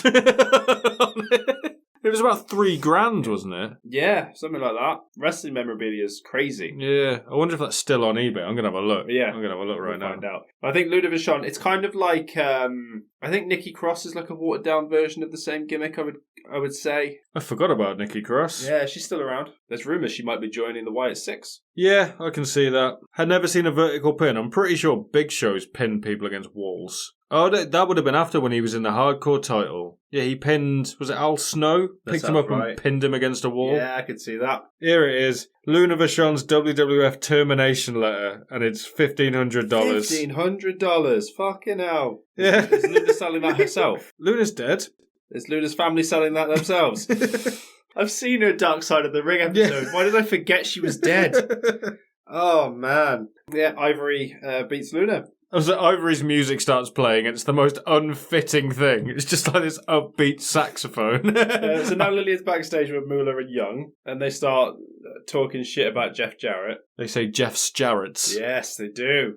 And here comes Ivory saying, "Yeah, I've won the women's match. Yeah, that's how the women fight." And then they just start beating the shit out of her. That's your new women's champion there. Beaten up by a couple of old ladies. Oh, just Sergeant Slaughter. I was just going to say, yeah, that looks like That is Sergeant Slaughter. Oh, this is mental. So this was interesting. I'm trying to remember why. As I said, it's been a while since we tried the first record. Well, Christian with long hair. Well, yeah. It is Good weird. Christian. And this is 1999. Yes. 3/4 of the people competing in this match are still competing now and are very over. Very over. Yeah. Like, you got Edge. Obviously, Adam Copeland's now TNT champion. Yep. Christian, who's arguably doing the best work of his career. Hide your dads, it's Christian. Minute. Hide your dads. Hide your dead dads. You've got Billy Gunn. Yep. Daddy Ass. Probably the most over person at one point in AEW. And then Road Dogg, who is head of live events at WWE. Yeah, madness. The man quite literally in charge of house shows. Also, Finkel says Christian and Edge. That doesn't sound right. Ugh. Yeah, don't say it that way, you freak. I know it's alphabetical, but fuck off. Yeah, no, none of that. Fink looks like he's just been told off in the ring. Look, do you reckon they read to him, fucking Edge and Christian, you prick? Damn it, Fink! Yeah. Now, this you don't get too much anymore. No. A reaction like that. Or South Park in the Titantron. Oh, it's always South Park. Always South Park in the late 90s. So I think they'd not long got back together here, had they? I think so. That sounds right. This is when they tried to push Billy as a singles guy. He won King of the Ring, didn't he? Yeah. And it the just Rock buried him. Yeah, it just didn't work, did it? So they put him back together. I don't blame him. I mean, I don't understand why. He had, like, all the tools. I mean, he never said anything in DX, really, did he? No, other than I got the end 2 of words Road Dogg for stuff, you. yeah. Yeah. Nice choker, though. Yeah, he's got one of those, there's like, I don't even know how to describe them. Like a rubber chain, but really thin links. Yeah. his little socket thing, where he just doesn't move. He just moves his wrist and just goes, eh. Amazing. God bless that Road Dogg. Oh, look at that t-shirt. It says, doing it in the doghouse. Could you have a funny anecdote about this t-shirt, Yeah, Jack? here's a little thing. I really wanted that. I really wanted that t-shirt when I was a kid, and my mum wouldn't buy it for me. I think she must have looked at it and gone, absolutely not. Val who? Yeah. But I had a DX, were they like hockey jumpers? Right, that yeah, they had, yeah, and it was like green and black. And I got in trouble for wearing it at school, because obviously it said suck it on the back. And I went to a Catholic school. Oh.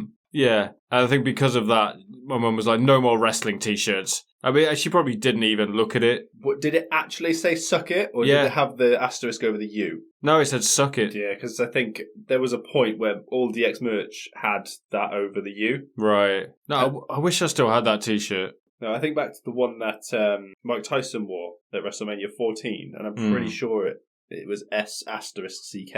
Yeah, I've not owned that many wrestling t-shirts. Me either. But I've owned 3 in my life. trying to think. So I had the DX one. I think I had a Triple H one. I had a Sabu one. I had a Sandman one. Cool, I love it. I had a just one that said ECW with the ECW logo on, and I have a Kendo Nagasaki t-shirt. Oh, shout out to Kendo Nagasaki. Yeah. Friend of the pod. Wow, we Future friend of the pod. We want him to be. I've seen you wear a Balor Club. Yep, I've got the Balor Club one. I still have actually an Undisputed Era one. Sick. And then the one I had when I was a dumbass teenager was the DX Revival one. Right. From like 2005, 2006. Oh, PG DX. Yeah. Yeah. You had the cartoon Triple H and Shawn Michaels just doing the suck it gesture. It wasn't the Vince Loves Cox one. Remember that one? I Jesus remember Christ. That. Hilarious. Yep. We can't swear. What do we say? Tits and fannies. I'm just talking about birds and bums. What are you talking about? God's sake. So Billy Gunn here. Yep. Stop talking about wrestling t-shirts. He's in amazing shape. He still is in and amazing shape. he looks better now, like in his 60s. The only thing... 50s. 50s. No way he's in his 60s. I don't know. Let's have a look. I mean, Sting's in his 60s. Oh, yeah, good point. I think the only thing... His name is Monty Sop, isn't it? Monty Sop. Yeah. What a name. Love it. He's 60 years old. Oh my God. 60 years old. Shut my mouth. The only thing I can say as a factor is the schedule. Yeah. Obviously, AEW has a lighter schedule. I don't want to accuse anyone of anything, but didn't he get... The reason he's not working in WWE is because he got fired for taking steroids. I have a vague memory of a story where he went to do like a powerlifting contest. Okay. And they tested him when he got back and there was like steroids. I might have got that completely wrong. I could believe it, but I don't know. Because he should be in WWE at the minute. He's one of Triple H's guys. Well, he did turn up at that one Hall of Fame ceremony, didn't he? When DX got inducted. Yeah. That was fun because Triple H and everyone else tore into Billy. Mm-hmm. Isn't that where they said that he was somewhere else selling office supplies? Possibly. Or something, making a joke about scissoring. Yeah. Oh, no, that was more recent than that. Oh, okay. When Billy was there, that was when Triple H said that one day Vince was going to buy that pissant t-shirt company. Right. That was when Billy was there. It's just weird how the wrestling landscape changes the way that it does. We were talking about that in the last episode as well. We were talking about like butterfly effects. For example, if Owen Hart's tragic passing led to the creation of TNA. Mm. Literally, yeah, we said that in the last episode.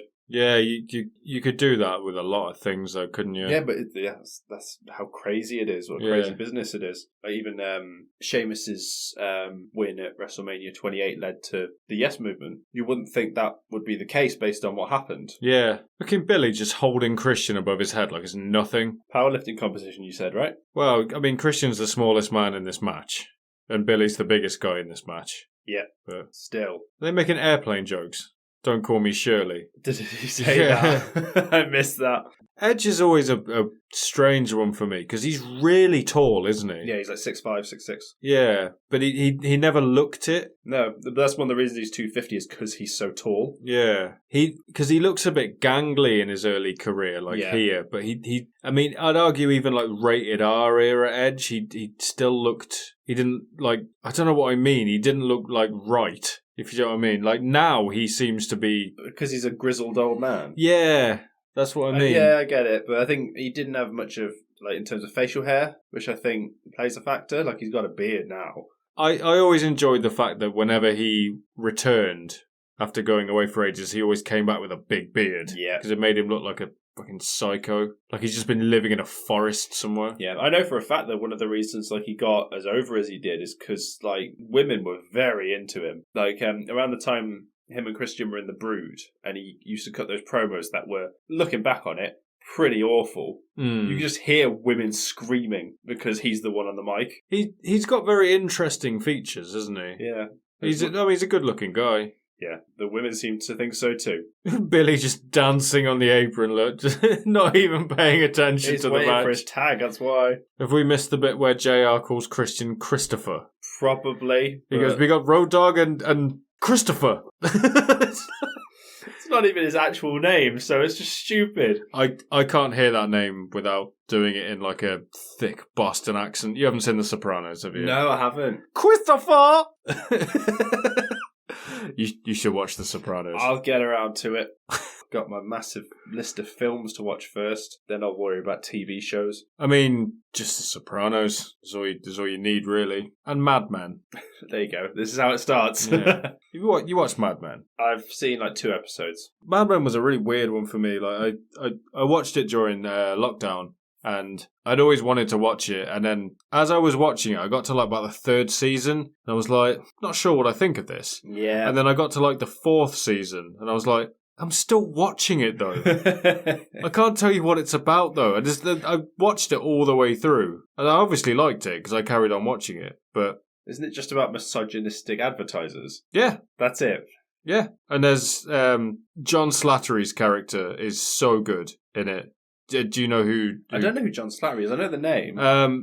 The only other thing I can think that he's been in was like the later seasons of Arrested Development. Oh, God, he plays like a doctor, and he was in. He plays Tony Stark's dad in the MCU. Yeah, I think he's someone I know by name, and that's it. Yeah, outside of Mad Men, he's been in the MCU for a couple of films, but I think it was really small roles. Yeah, I think he just did like bit parts until he was in Mad Men, and then no, he's great in it. He's really good, and Christina Hendricks is a delight in it. I'm sure she is.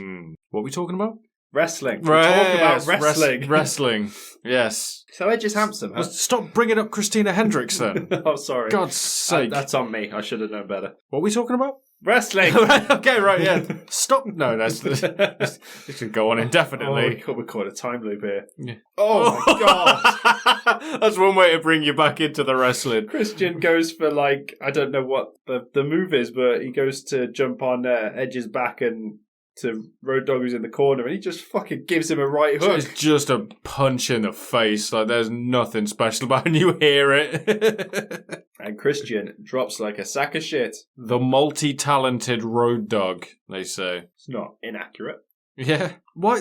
Billy's just so entertaining on the ring, on the apron. Like when he's not doing anything. That's how he got over as Daddy Ass, wasn't it? Just dancing on like outside the ring. Yeah. Oh, bloody hell, that was an explosive entrance to the ring from Billy. Oh, the hot tag fades pretty quick. I don't know because he moves like such a smaller guy, and the long hair is like really whipping back and forth with all the movement. I think it still works. Yeah. And of course, because he's so big and strong, he can throw Christian around like a ragdoll, as you've just seen. Yeah. I mean, he's already picked him above his head.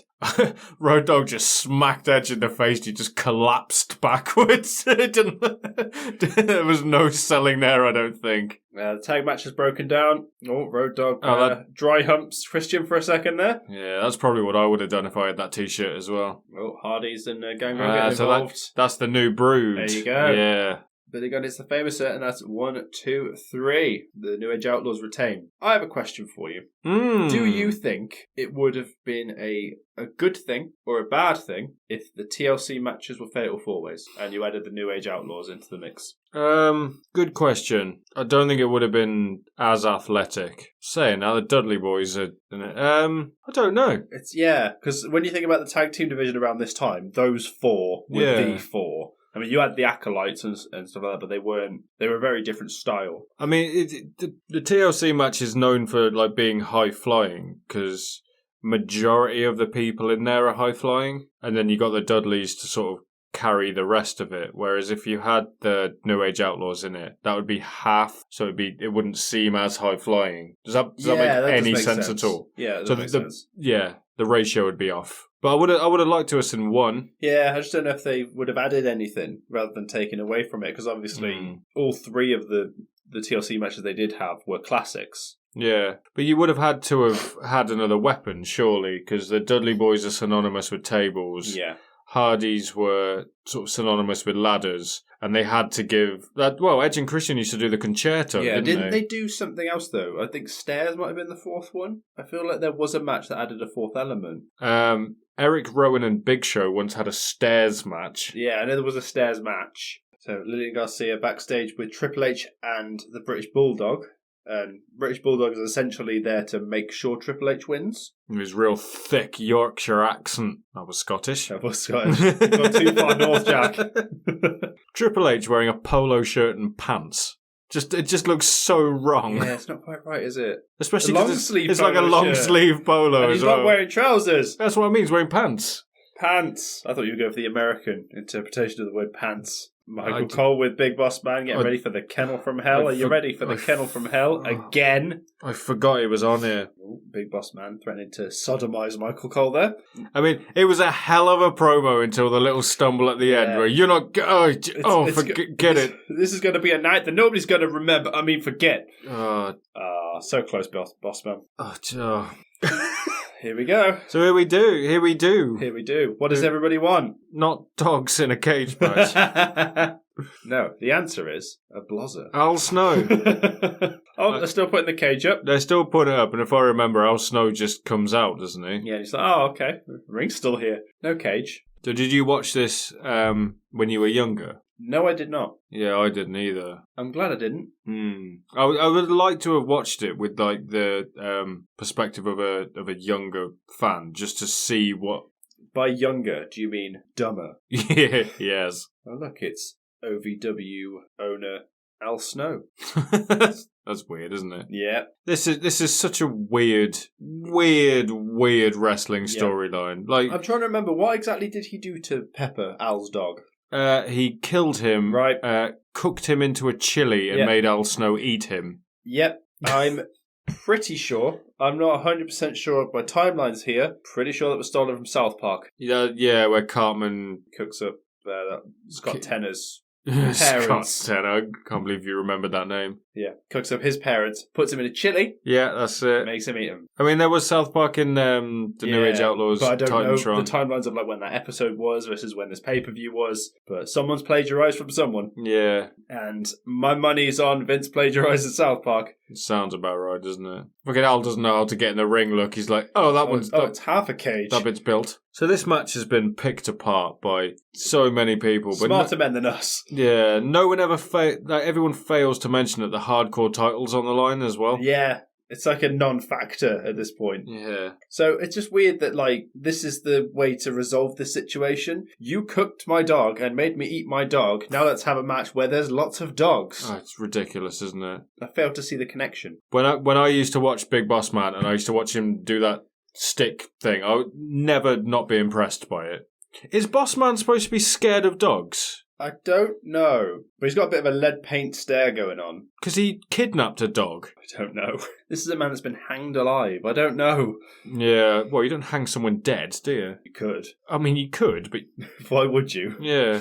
Well, you can, is why my would point. Why would you kill a dog and put it in chili? I don't...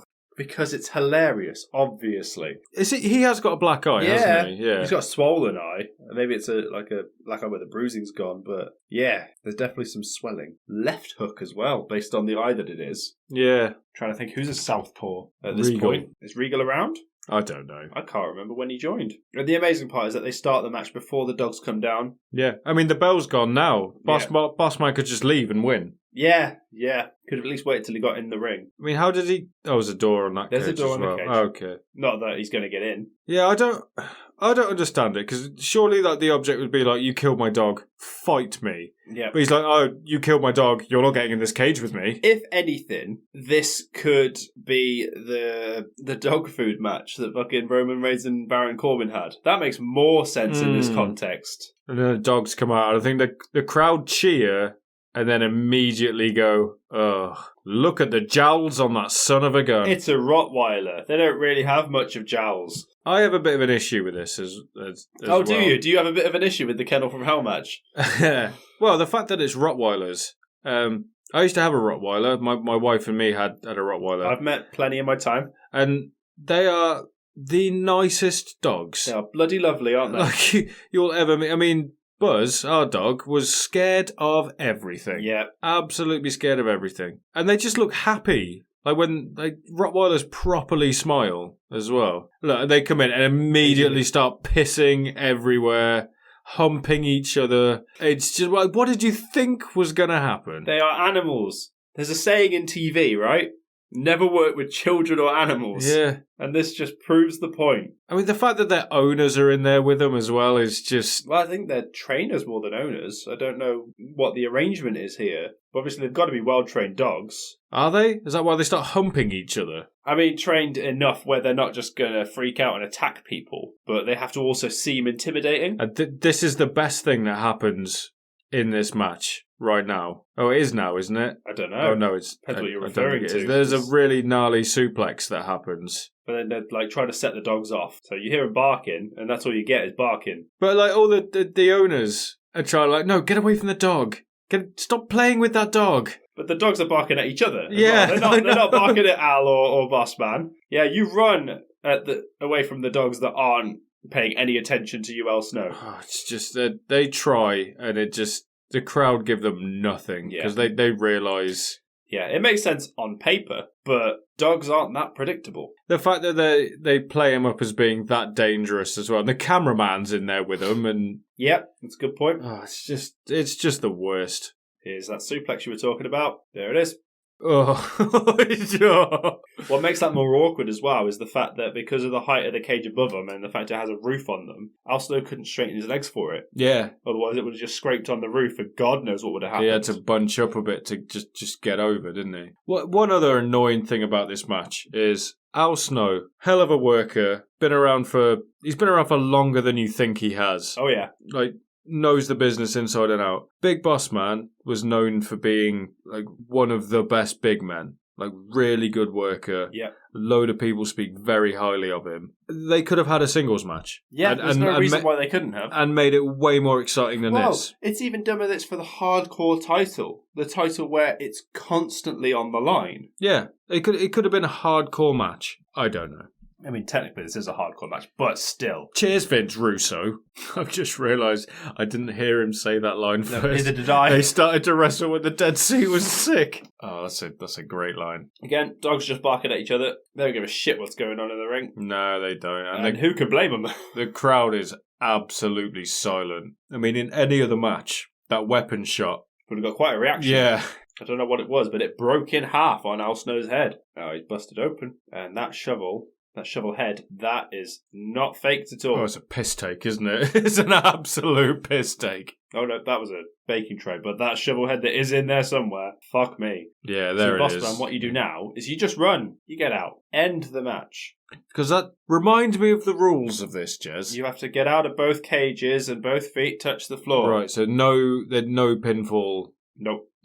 You have to escape the cage because the dogs are in your way. And Bossman thinks he's clever because he's brought a pair of pliers to pry open the roof of the cage and climb over. What are the crowd chanting? Boring. Bullshit. It sounds Both- like both asshole. Oof. Oh my god. Oh, did that... Whatever he hit him with just broke and hit himself in the head with it. Yeah, I think it was like a hollowed out piece of wood. Did he just punch him with the pliers in his hand? Oh as my well? god, He he's did. got him like his ear? Yeah, he's put the pliers on his ear. Powder. Yeah. Why powder as well? Is that some confiscated Possibly. contraband? He's going to He's- overdose him. The matter it backfired. It's talcum powder. Let's not kid ourselves.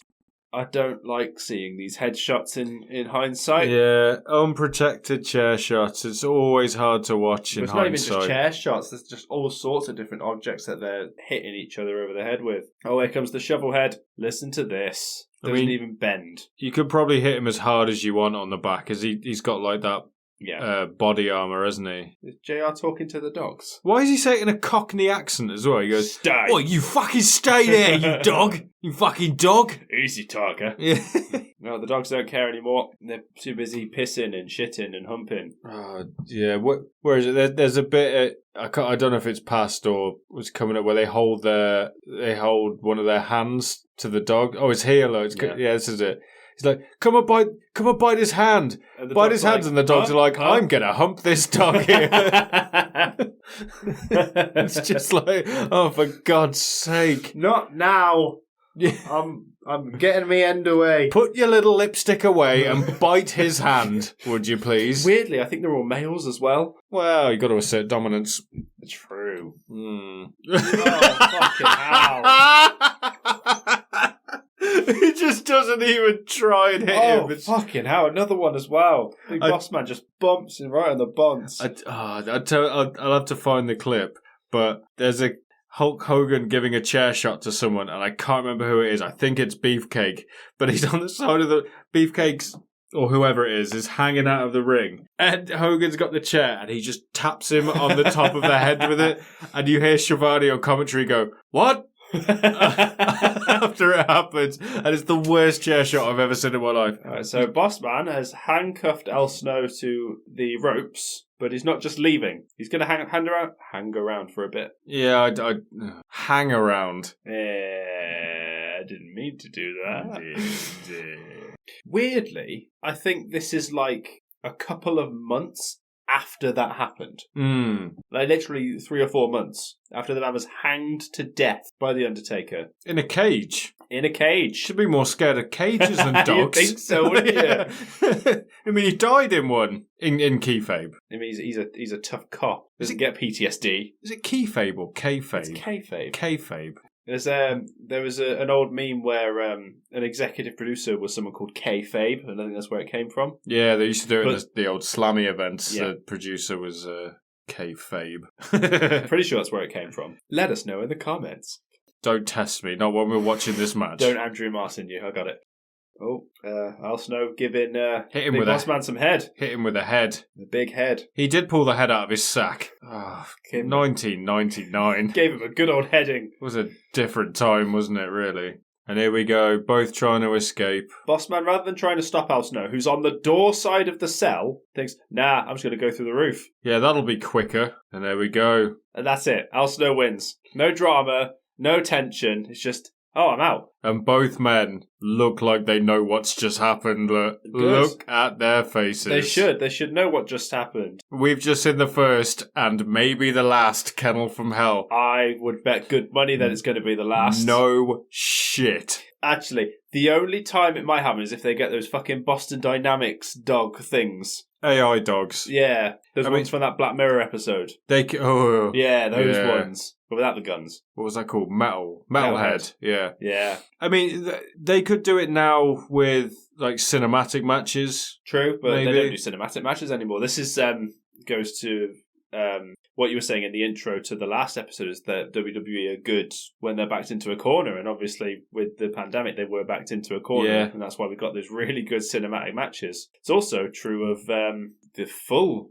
part of the last episode. We watched that Darby Allin cinematic match, which was really fucking good. This makes me laugh as well. The owners just start tripping over all the dogs. So they're just in a rush to get him out of there, I think. So now we have Michael Cole backstage with Mankind. this was one of my favourite iterations of Mick Foley, like delusional Mick Foley. Yeah. Just openly stealing other people's catchphrases and all sorts. Oh, it's so good. It's when he's, because this is when the Rock and Sock connection was still kind of a thing. Mm. And he's like, I'm not going to betray my friend, The Rock. I want to win the title, of course, but I'm not going to betray The Rock to do it. Don't tell him I said that at the end. I'm going to kick his candy ass. Don't tell him I said that. Please don't. He's a lot bigger than me.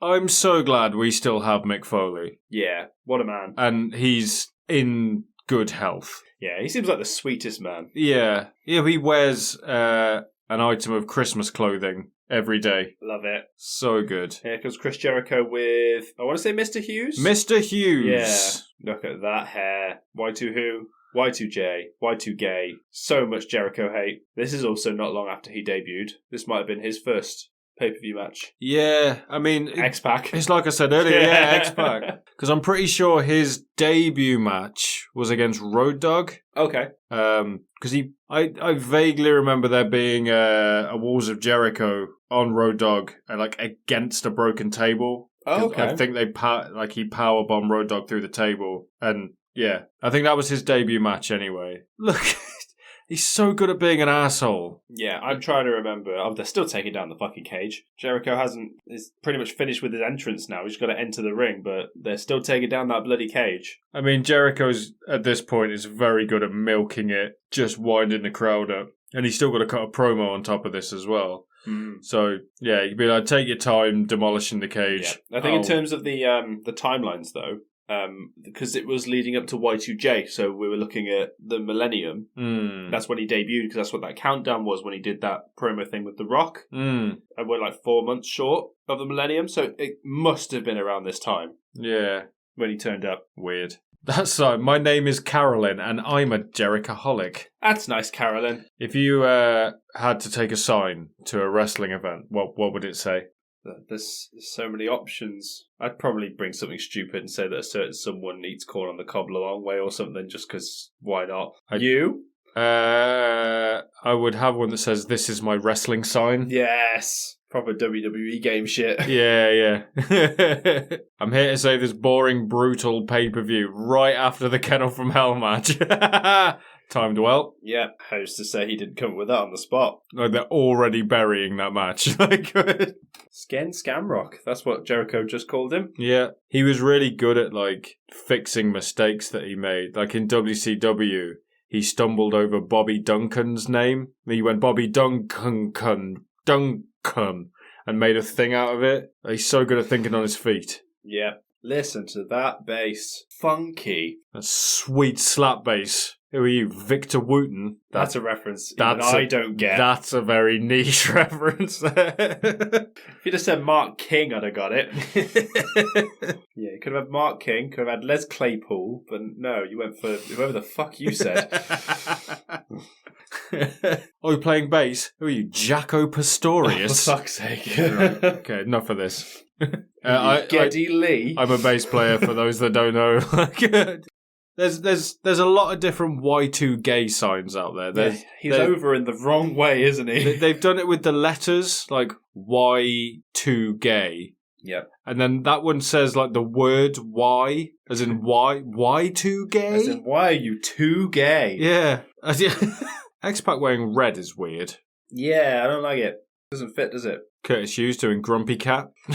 I can't do the Grumpy Cat face. Can you do the Grumpy? Like a frown? Yeah, but my wife takes the piss out of me for this because she does it really well. You have to like move your chin forwards and go. Yeah, I can't do that. I can't do it. Yeah, I got a good frown. We're doing this in a fucking audio medium. Let's move on. All you got to do is do this. Look. See? Look. Yes. Why are you looking? So Jericho versus X-Pac with Grumpy Cat on the outside. So that double stare down thing they just did there. Yeah. That was popularized in ECW, and the first people to make like a big, like spectacle out of it was Rob Van Dam and Jerry Lynn. Cool. They made it as like part of their matches. I mean, I'm sure it had been done before, but they were the first to like properly use it and make it a spot, which I find really interesting. It's always fun to find out where you get those cool things from. Yeah, not like the double stare downs, but it's like when someone does a move and then someone counters that move and then someone counters that, and then they stop and they pose and stare at each other. The Ricochet Will Ospreay thing. Yeah, that's it. Yeah, that was those two. Again, ECW just being innovative all the time, forever, while also stealing everything at the same time. What a time! Yeah, which is funny because Jericho obviously ECW. Yeah, I saw an interview with Paul Heyman recently, actually. I'm not sure when it was, but he had stubble, so it wasn't recent. And he was there, like admitting that as ECW, they just stole everything. Jericho's been in the Big Five. TNA. Oh, you monk. Monk. Take that, Stew. I thought that sign in the back said Asshoff. It says asshole. Yeah.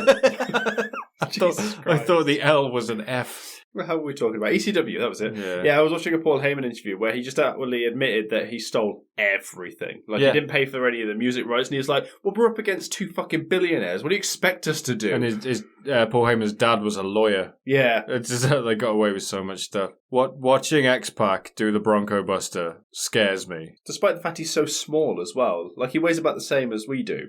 Well, do you know he tore his ass doing it? You did tell me that, yeah. Yeah. It might have been on the first recording of this, actually, that you told me. Yeah, he missed, and he hit the turnbuckle, and he tore his asshole. And that's not what you want to tell. No, it's not. And the story is he didn't realise he'd done it until they were at a club later on, and his socks were getting wet, and it was blood coming down his trousers. So he'd got changed and hadn't realised. Apparently so, according to his story, yeah. That splat when he jumps to the outside is such a cartoon splat. Yes. It's just when he hits the floor. Ugh. Get out of here, Mr. Hughes. I don't know who Mr. Hughes is. I don't know, but I'm not a fan of those wraparound sunglasses. Oh, they're cool. They're really cool. Yeah. Show me your Pokemon cards. There it is. Right shows now. It again, look, the splat. Oh, it's just, he doesn't bounce or anything. Oof, suplex onto the floor as well. That is nasty. X-Pac's got such a small frame as well. I'm surprised he could take those kind of bumps. Yeah, tough wasn't he? Yeah. So if you look at the crowd from here, they're really distracted by something. Something's going on in the crowd. Probably a fight. Because the crowd cheering doesn't match what they're doing in the ring. I think someone's getting a little bit too rowdy and getting kicked out. And they might be cheering the fact that they're gone. Right, okay, yeah, that makes sense. I know we spoke about it before, but I love when Jericho puts on a submission, any submission. He just shouts, ask him, ask him. Oh, it's so good. It's a cool little detail. Yeah, he's always doing those little details. But in the Elimination Chamber episode we didn't Tyson Kidd do it as well? I think so. But he wasn't in the match very long. But so I was trying to think if it was like a Heart Dungeon thing. Oh yeah, I forgot they were both in the Heart Dungeon. But then Brett doesn't do it, does he? No, but that's his dad. Yeah. His childhood was the Heart Dungeon. He didn't need to be taught that stuff. Yeah, true. So it's here when he's got the sleeper on. You can hear the crowd cheering and Jericho's looking around like, what the fuck is going on? But yeah, you might be right. They might be throwing someone out. It's been a little while, as I said, between the first and second recordings, but I'm pretty sure I looked into it because I was confused as you were, and I'm pretty sure somebody got thrown out. Right, for okay. fighting. Yeah, because even the cameramen look at turning round and looking. It's a big thing. How Jericho can still walk now after doing those lion swords? Not only walk, but he still does the lion salts. I mean, because his knees just smash off the canvas. I mean, they're quite well padded from the looks of things, and I don't blame him one bit. Yeah. I also miss the era where you'd have those specific boots that Jericho's got on, because Van Damme had the same ones, didn't he? Which ones you mean? Oh, the ones with they got kick pads on? Yeah, but they've also got the name just printed down the side in plain letters. I'm pretty sure his boots have got Jericho printed down the side, and Van Damme had Van Damme down the side of his. Yeah. I always thought those were cool little details. Ignore the fact that the side of his tights have got fucking a Technicolor tribal tattoo on them. But other than that, Mr. Hughes getting involved. With a slow motion punch. Yep, giving X-Pac a bunch of fives. What are they chanting, the crowd? We want what? I don't know. Are they chanting beach ball fever? Maybe that's what the distraction was. Weird. Where's Cesaro when you need him?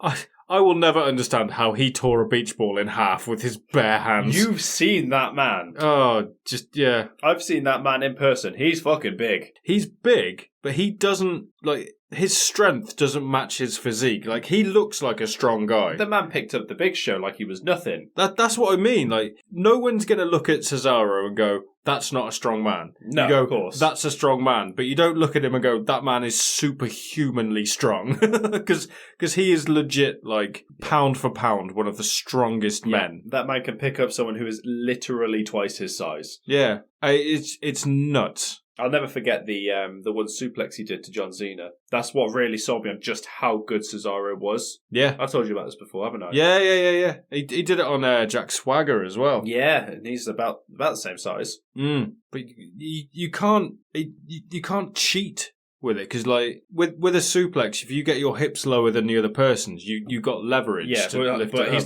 he's like a couple of feet above him because he stood on the second rope. Not only is he on the floor, he's on the outside, so there's nowhere for him to go. Oh, he just blocked the Bronco Buster by kicking him right in the dick, and you can't fake that. Pelvic bone. You gotta rely on that pelvic bone. Oh, it's just, you might tear his asshole. Again. I don't know if it's already happened at this point, you know. Just spit on him as well.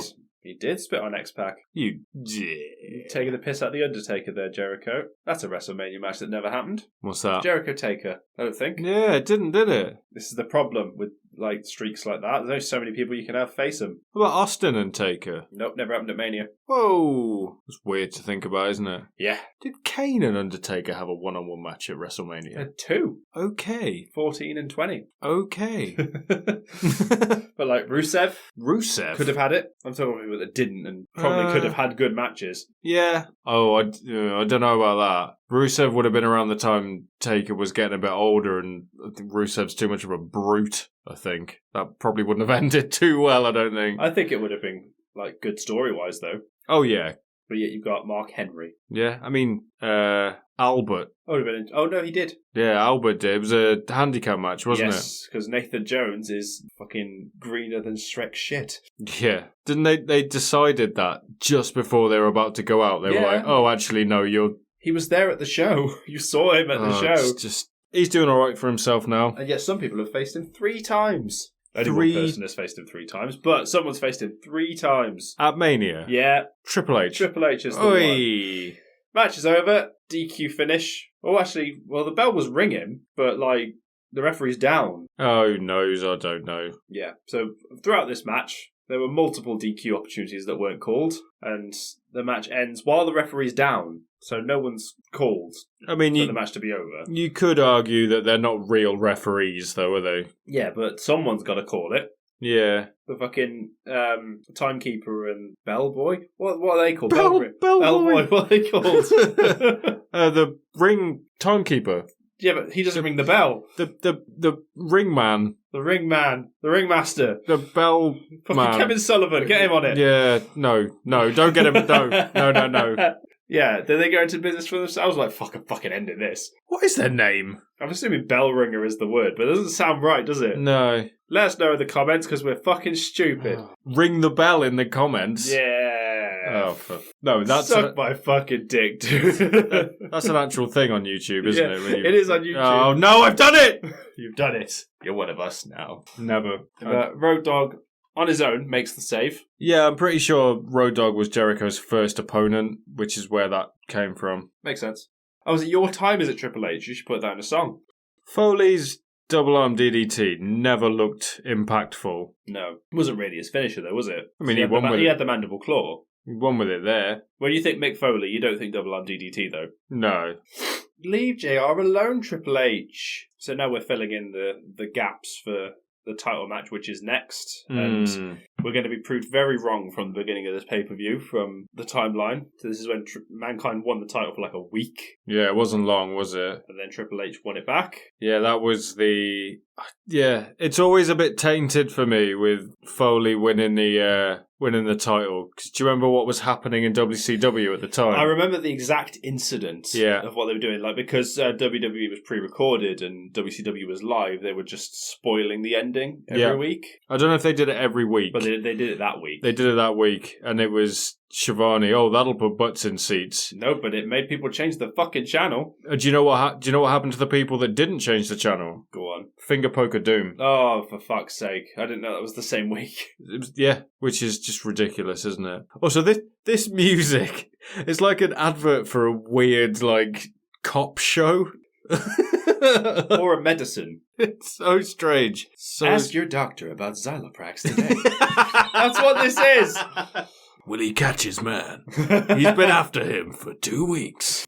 County Sheriff Burke Slate. He has a habit of doing things his own way. And then it's got, as of right now, you're on traffic patrol.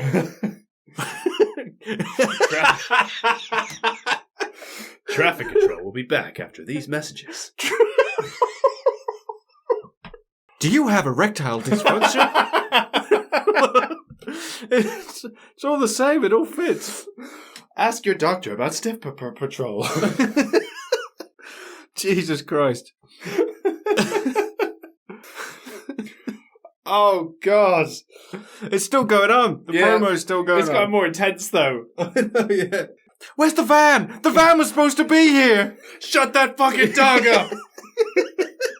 They'll find us. What's happening? What are we, without the music, this is going to sound mental. I know. Oh, God. All right, that's the end of the promo. Is it, though? Back to the wrestling. The Bulldog. Oh, he's not even British. Just the Bulldog. And Rock is just not involved in this at all. You don't see him. You haven't seen him this whole time. I like the way they're showing the same clips, just not in black and white this time. Yeah. With Fat Baby Big Show. Oh, yeah, it is Baby Big Show, isn't it? Yeah, it looks like a fat baby there. It's because he's just wearing... They are, like, trunks, but it's underwear, let's be honest. Yeah, it is just like Y-fronts, but he's not wearing any, like, knee pads or elbow pads, and it's just... There's a lot of him on display. Plenty of show to go around. Speaking of which, he's out first. This was pre-pyro as well. Yeah, he looks in shape, but not in shape. Yeah. As well. I mean, for him to maintain that much muscle mass... How many calories do you think he has to eat? I'm guessing 7,000 a day. Also, this is mad. Just vaults over the ring. Oh my God. Like, what? How? Just like it's nothing. What a man. That is a good question. Where is The Undertaker? I think he'd gone at this point, and the next time you see him, he comes back as the American Badass. But he's on the poster. Yeah, which is just ridiculous, isn't it? Also, Bulldog acting all tough. Coming out to tough guy music. Why has he got like 80s tassels on his trousers? He's always had that. Just not letting go of the gimmick. Did he wrestled in jeans at one point? Yeah, he did. Oh, they finally realised Mick Foley's coming out. That was a very delayed reaction from the crowd. Is Foley in the Hall of Fame? That is an excellent question. He bloody better be. Yeah, the guy can barely walk, and the reason he can barely walk is because he did it to entertain us. Yeah. So he has to be, surely. Also, wrestling in a tie is a brave move. Because he's supposed to be an office worker, wasn't he? Like a disgruntled office worker. Did you notice the same thing that I noticed when Kane comes out? No. When he comes out, wait for it. The colours on his suit are reversed. Oh, they are. And Jesus. It looks so much better like that. Like, because it's black with red in it rather than the other way round. Yeah, that doesn't seem right, does it? It makes him look scarier somehow. Mick Foley is in the Hall of Fame. Good. He got inducted in 2013, the same year as Donald Trump. Okay. Would you like to hazard a guess as to who inducted him? Go with your instinct, because it's correct. Foley? No, yeah. Who inducted Foley? The Rock? No. Who's his peer? Oh, it's Terry Funk. Yes, Terry Funk. Yeah. Oh, I knew that as well, yeah. Who else could it have been, really? Yeah, of course. That sounded weird to me. Ninth Wonder of the World, China. I was like, isn't there 7? Oh, yeah, Andre was billed as the 8th. Yeah. See, I didn't know much about Andre. Obviously, I'm familiar with him. I didn't know he was billed as the 8th Wonder of the World. I thought it was King Kong. Here's a fun fact for you. Triple H was my favourite wrestler when I was a kid. How? I don't know. I, for some reason, gravitated towards him. He was hated. Maybe this is where my thing for baby faces Maybe has come from. Maybe. We're still going to do a deep dive into that. Don't you worry. Yeah. I don't know. I gravitated towards him. Don't know why. Couldn't tell you. Here you go. The second most over man in the company. 1999 Rock. Look at the crowd. Just, I mean, it's madness. Just the level of charisma that he has. Just naturally. Yeah. Because that's not the kind of thing that can be taught. No, you just walk into a room and everyone turns to look at you. I mean, again, as of recording this, when we're not long removed from WrestleMania, he made that build to WrestleMania. Like, looking back on it now, having it it's all done and finished now, he made that. Yeah. Like, that would have been so different without him. Like, whether you... Again, they had their backs to the wall, because they wanted Rock versus Roman, didn't they? Well, it was their fault that their backs were against the wall, though, because they pulled the rug out. Yeah, they did, didn't they? But they made it work, and now for the most over man in the company. I mean, I don't think there's anyone been as over as Stone Cold. No one ever will. The only person who comes close is CM Punk, and that's only when it's in Chicago. Yeah. He got that reaction everywhere he went. Or Bryan. Doesn't even touch Austin. It's just madness, isn't it? And because it's the American culture, because he was just an everyman, but he was still a believable wrestler. Like, not that Daniel Bryan's not, but you get my point. He's got the build of a typical wrestler, and he lives his gimmick. Yeah. So it's just not a gimmick. He's just himself, and it resonates with people because he's that everyman. He retired at 38 as well. Roman Reigns is like 39 for the record. It's madness. Sheamus is 46. Yeah, Sheamus is 46. Like, I think Roman is 38, 39.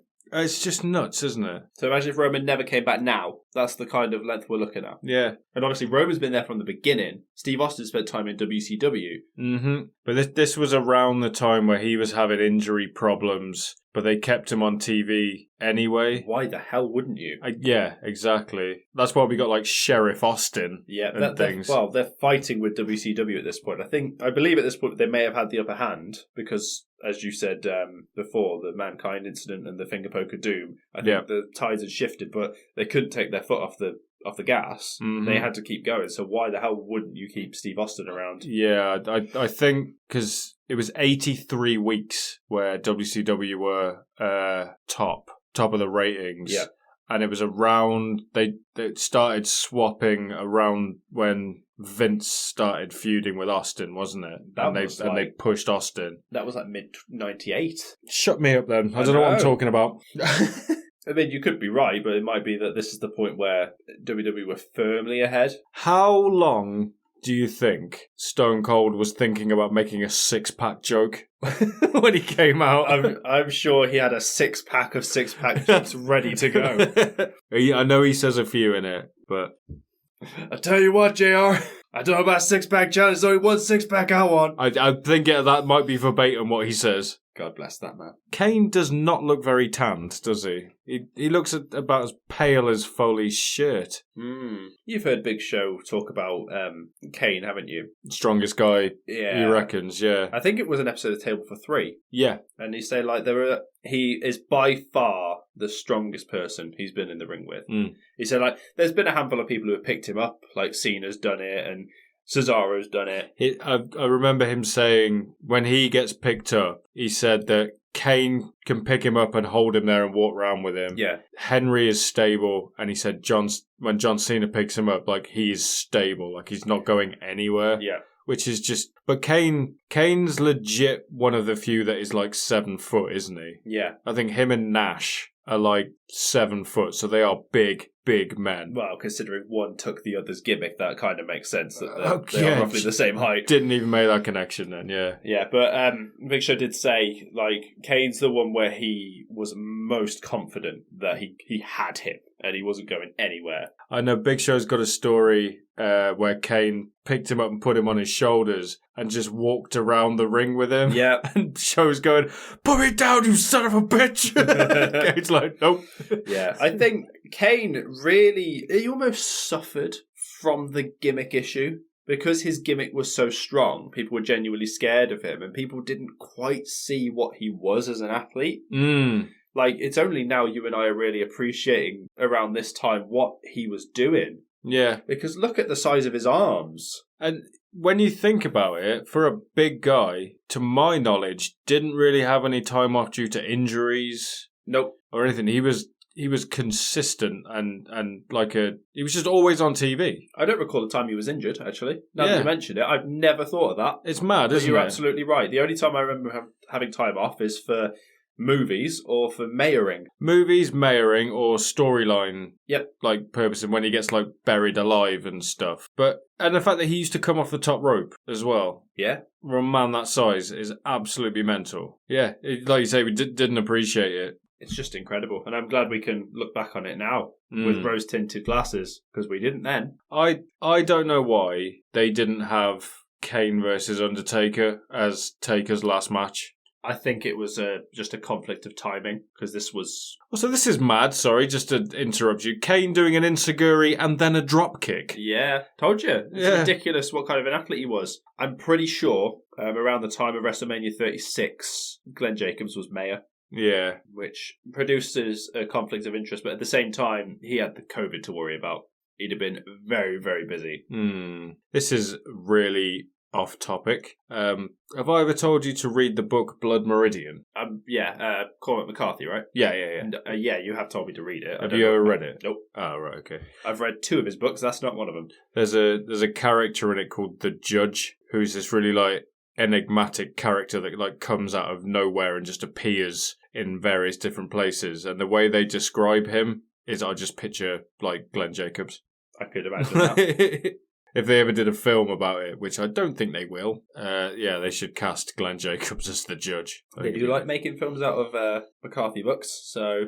I think they tried to do it, and that's when they did No Country for Old Men. But there's horrible stuff in Blood Meridian. There's like a tree of dead babies and all sorts. Like, I mean, they can. That's more inclined, I think, for a TV show than a movie. Yeah, Coming back to the match, though. Oh yeah. One thing we failed to mention is that what we would consider a 6-pack challenge now is essentially a fatal 4-way, but with 6 people. Yeah. That's not the case here. There's, like, tag elements involved. So there's only 2 people in the ring at any one time. And they tag themselves in to join the match. It's weird, isn't it? Or tag out, which is really bizarre. Because it just brings up questions. Yeah. If it was like elimination, maybe. But it's not. No. It's 1 fall to a win. Low blow there. Low blow. Kane's champion, right? Look at the crowd just chanting at Rock. He's not even doing anything. Stone Cold. Count it! Jesus! Yeah. I think it's mad that 2 of the competitors, 3 of them, actually, in this match, held the WWE Championship for like a combined 8 days. Obviously, Bulldog didn't win it at all. Mm-hmm. Kane held it for a day. Yeah. And then Foley held it for like a week. I can't picture any times Kane holding the main title, and I know he has. He's been World Heavyweight Champion a couple of times. Yeah. But that was like 2008, around that time. It's the gimmick, though, isn't it? But obviously the WWE Championship's a weird one. Do you remember it? I remember it. So it was the first blood match with Austin. Right. And obviously, because Kane's got a mask, how the fuck is Austin supposed to make him bleed? So Kane wins, and then they have a rematch the next night on Raw, and Austin wins. Yeah. And here's where they all start brawling on the outside. Yeah, it's all falling apart. Everyone's gone up the ramp and is just hitting each other. Now, of course, the refs are kind of going to let it go because someone's got to win. There's a vacant title. Yeah. There's a lot of low blows on this pay-per-view, isn't there? Yeah, not a single disqualification. Apart from China's one, which didn't count. No. The mayor of No Man's Land. No, that's Glenn Jacobs. And it's called Knox County, Tennessee. That's not very nice. Better hope nobody from Tennessee is listening. When he does that pile driver, he properly pulls Triple H up by his, like, trunks. And he gives him a deep wedgie. It's horrible. It's deserved. Yeah. Look at Big Show just looking like, what was that bang? Oh, it's The Rock. Never mind. Oh, yeah, it's fine. Back to the match. That Bulldog flip bump into the turnbuckles just always looked weird. And he's getting more purple as the match goes on. He loves doing that. Yeah, it's weird, isn't it? Why is that? It's got to be a blood pumping thing. Yeah, like an oxygen thing, maybe? I don't know. Look at that, Foley thumbs up is so funny. I'm not screwing you over, Rock.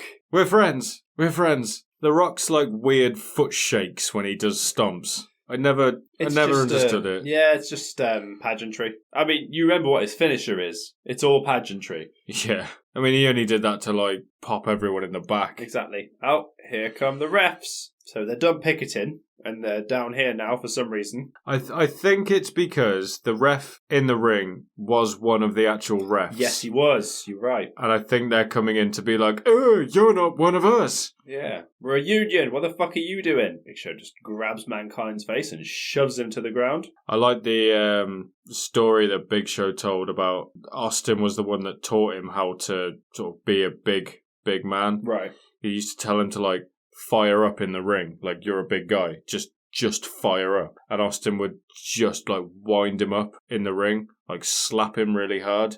To the point where Big Show would get angry. And, like, he said, like, he had enough of Austin doing it. And he, like, grabbed him and just fucking shoved him by the face into the turnbuckle. Like he was legitimately angry. Yeah, and Austin went, way to fire up, kid. Yes.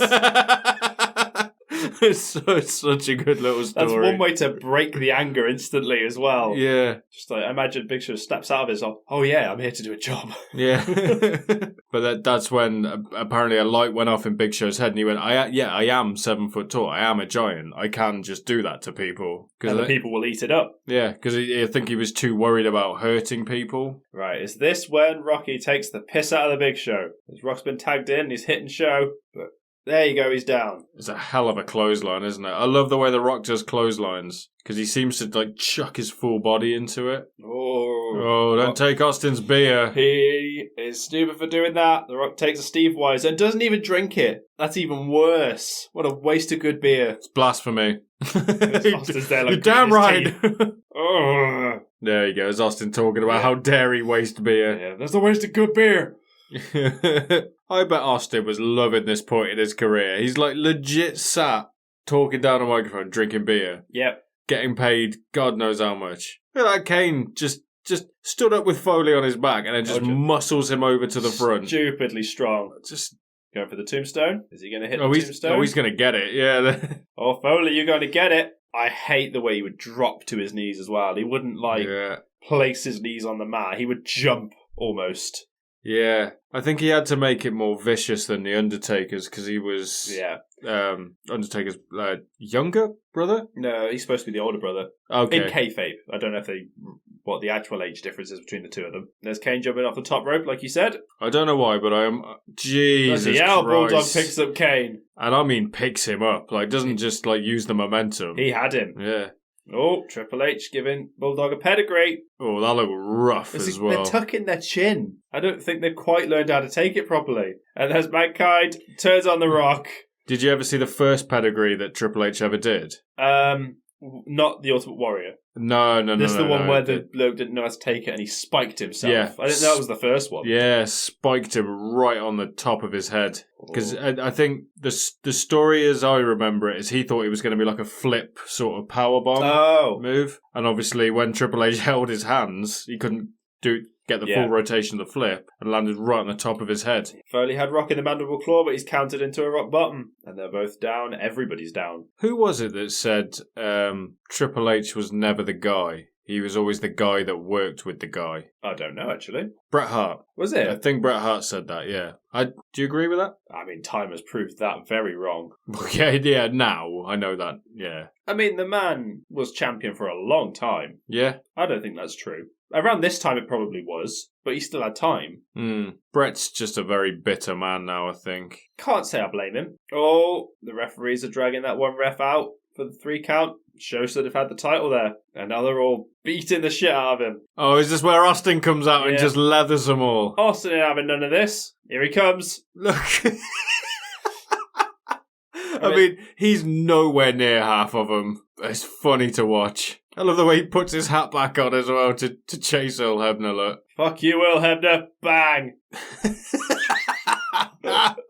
Guys, he's probably the only man that looks scary and like... I mean, they're almost Daisy Dukes he's wearing, isn't it? Yeah. Rock has the DDT 1, 2. Triple H kicks out, but Austin's the one counting the pin. The way he's got his hand up signalling the 2. Imagine someone just throws some beers at him. Yeah. No, I'm not signalling for that yet. That's not what that means. Oh, God. I thought you wanted 2 beers.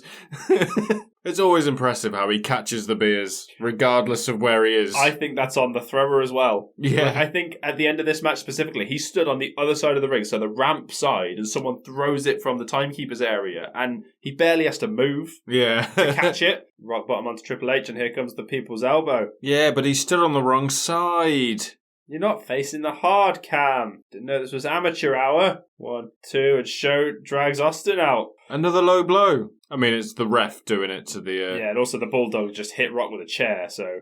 And Austin hits Bulldog with the chair for good measure.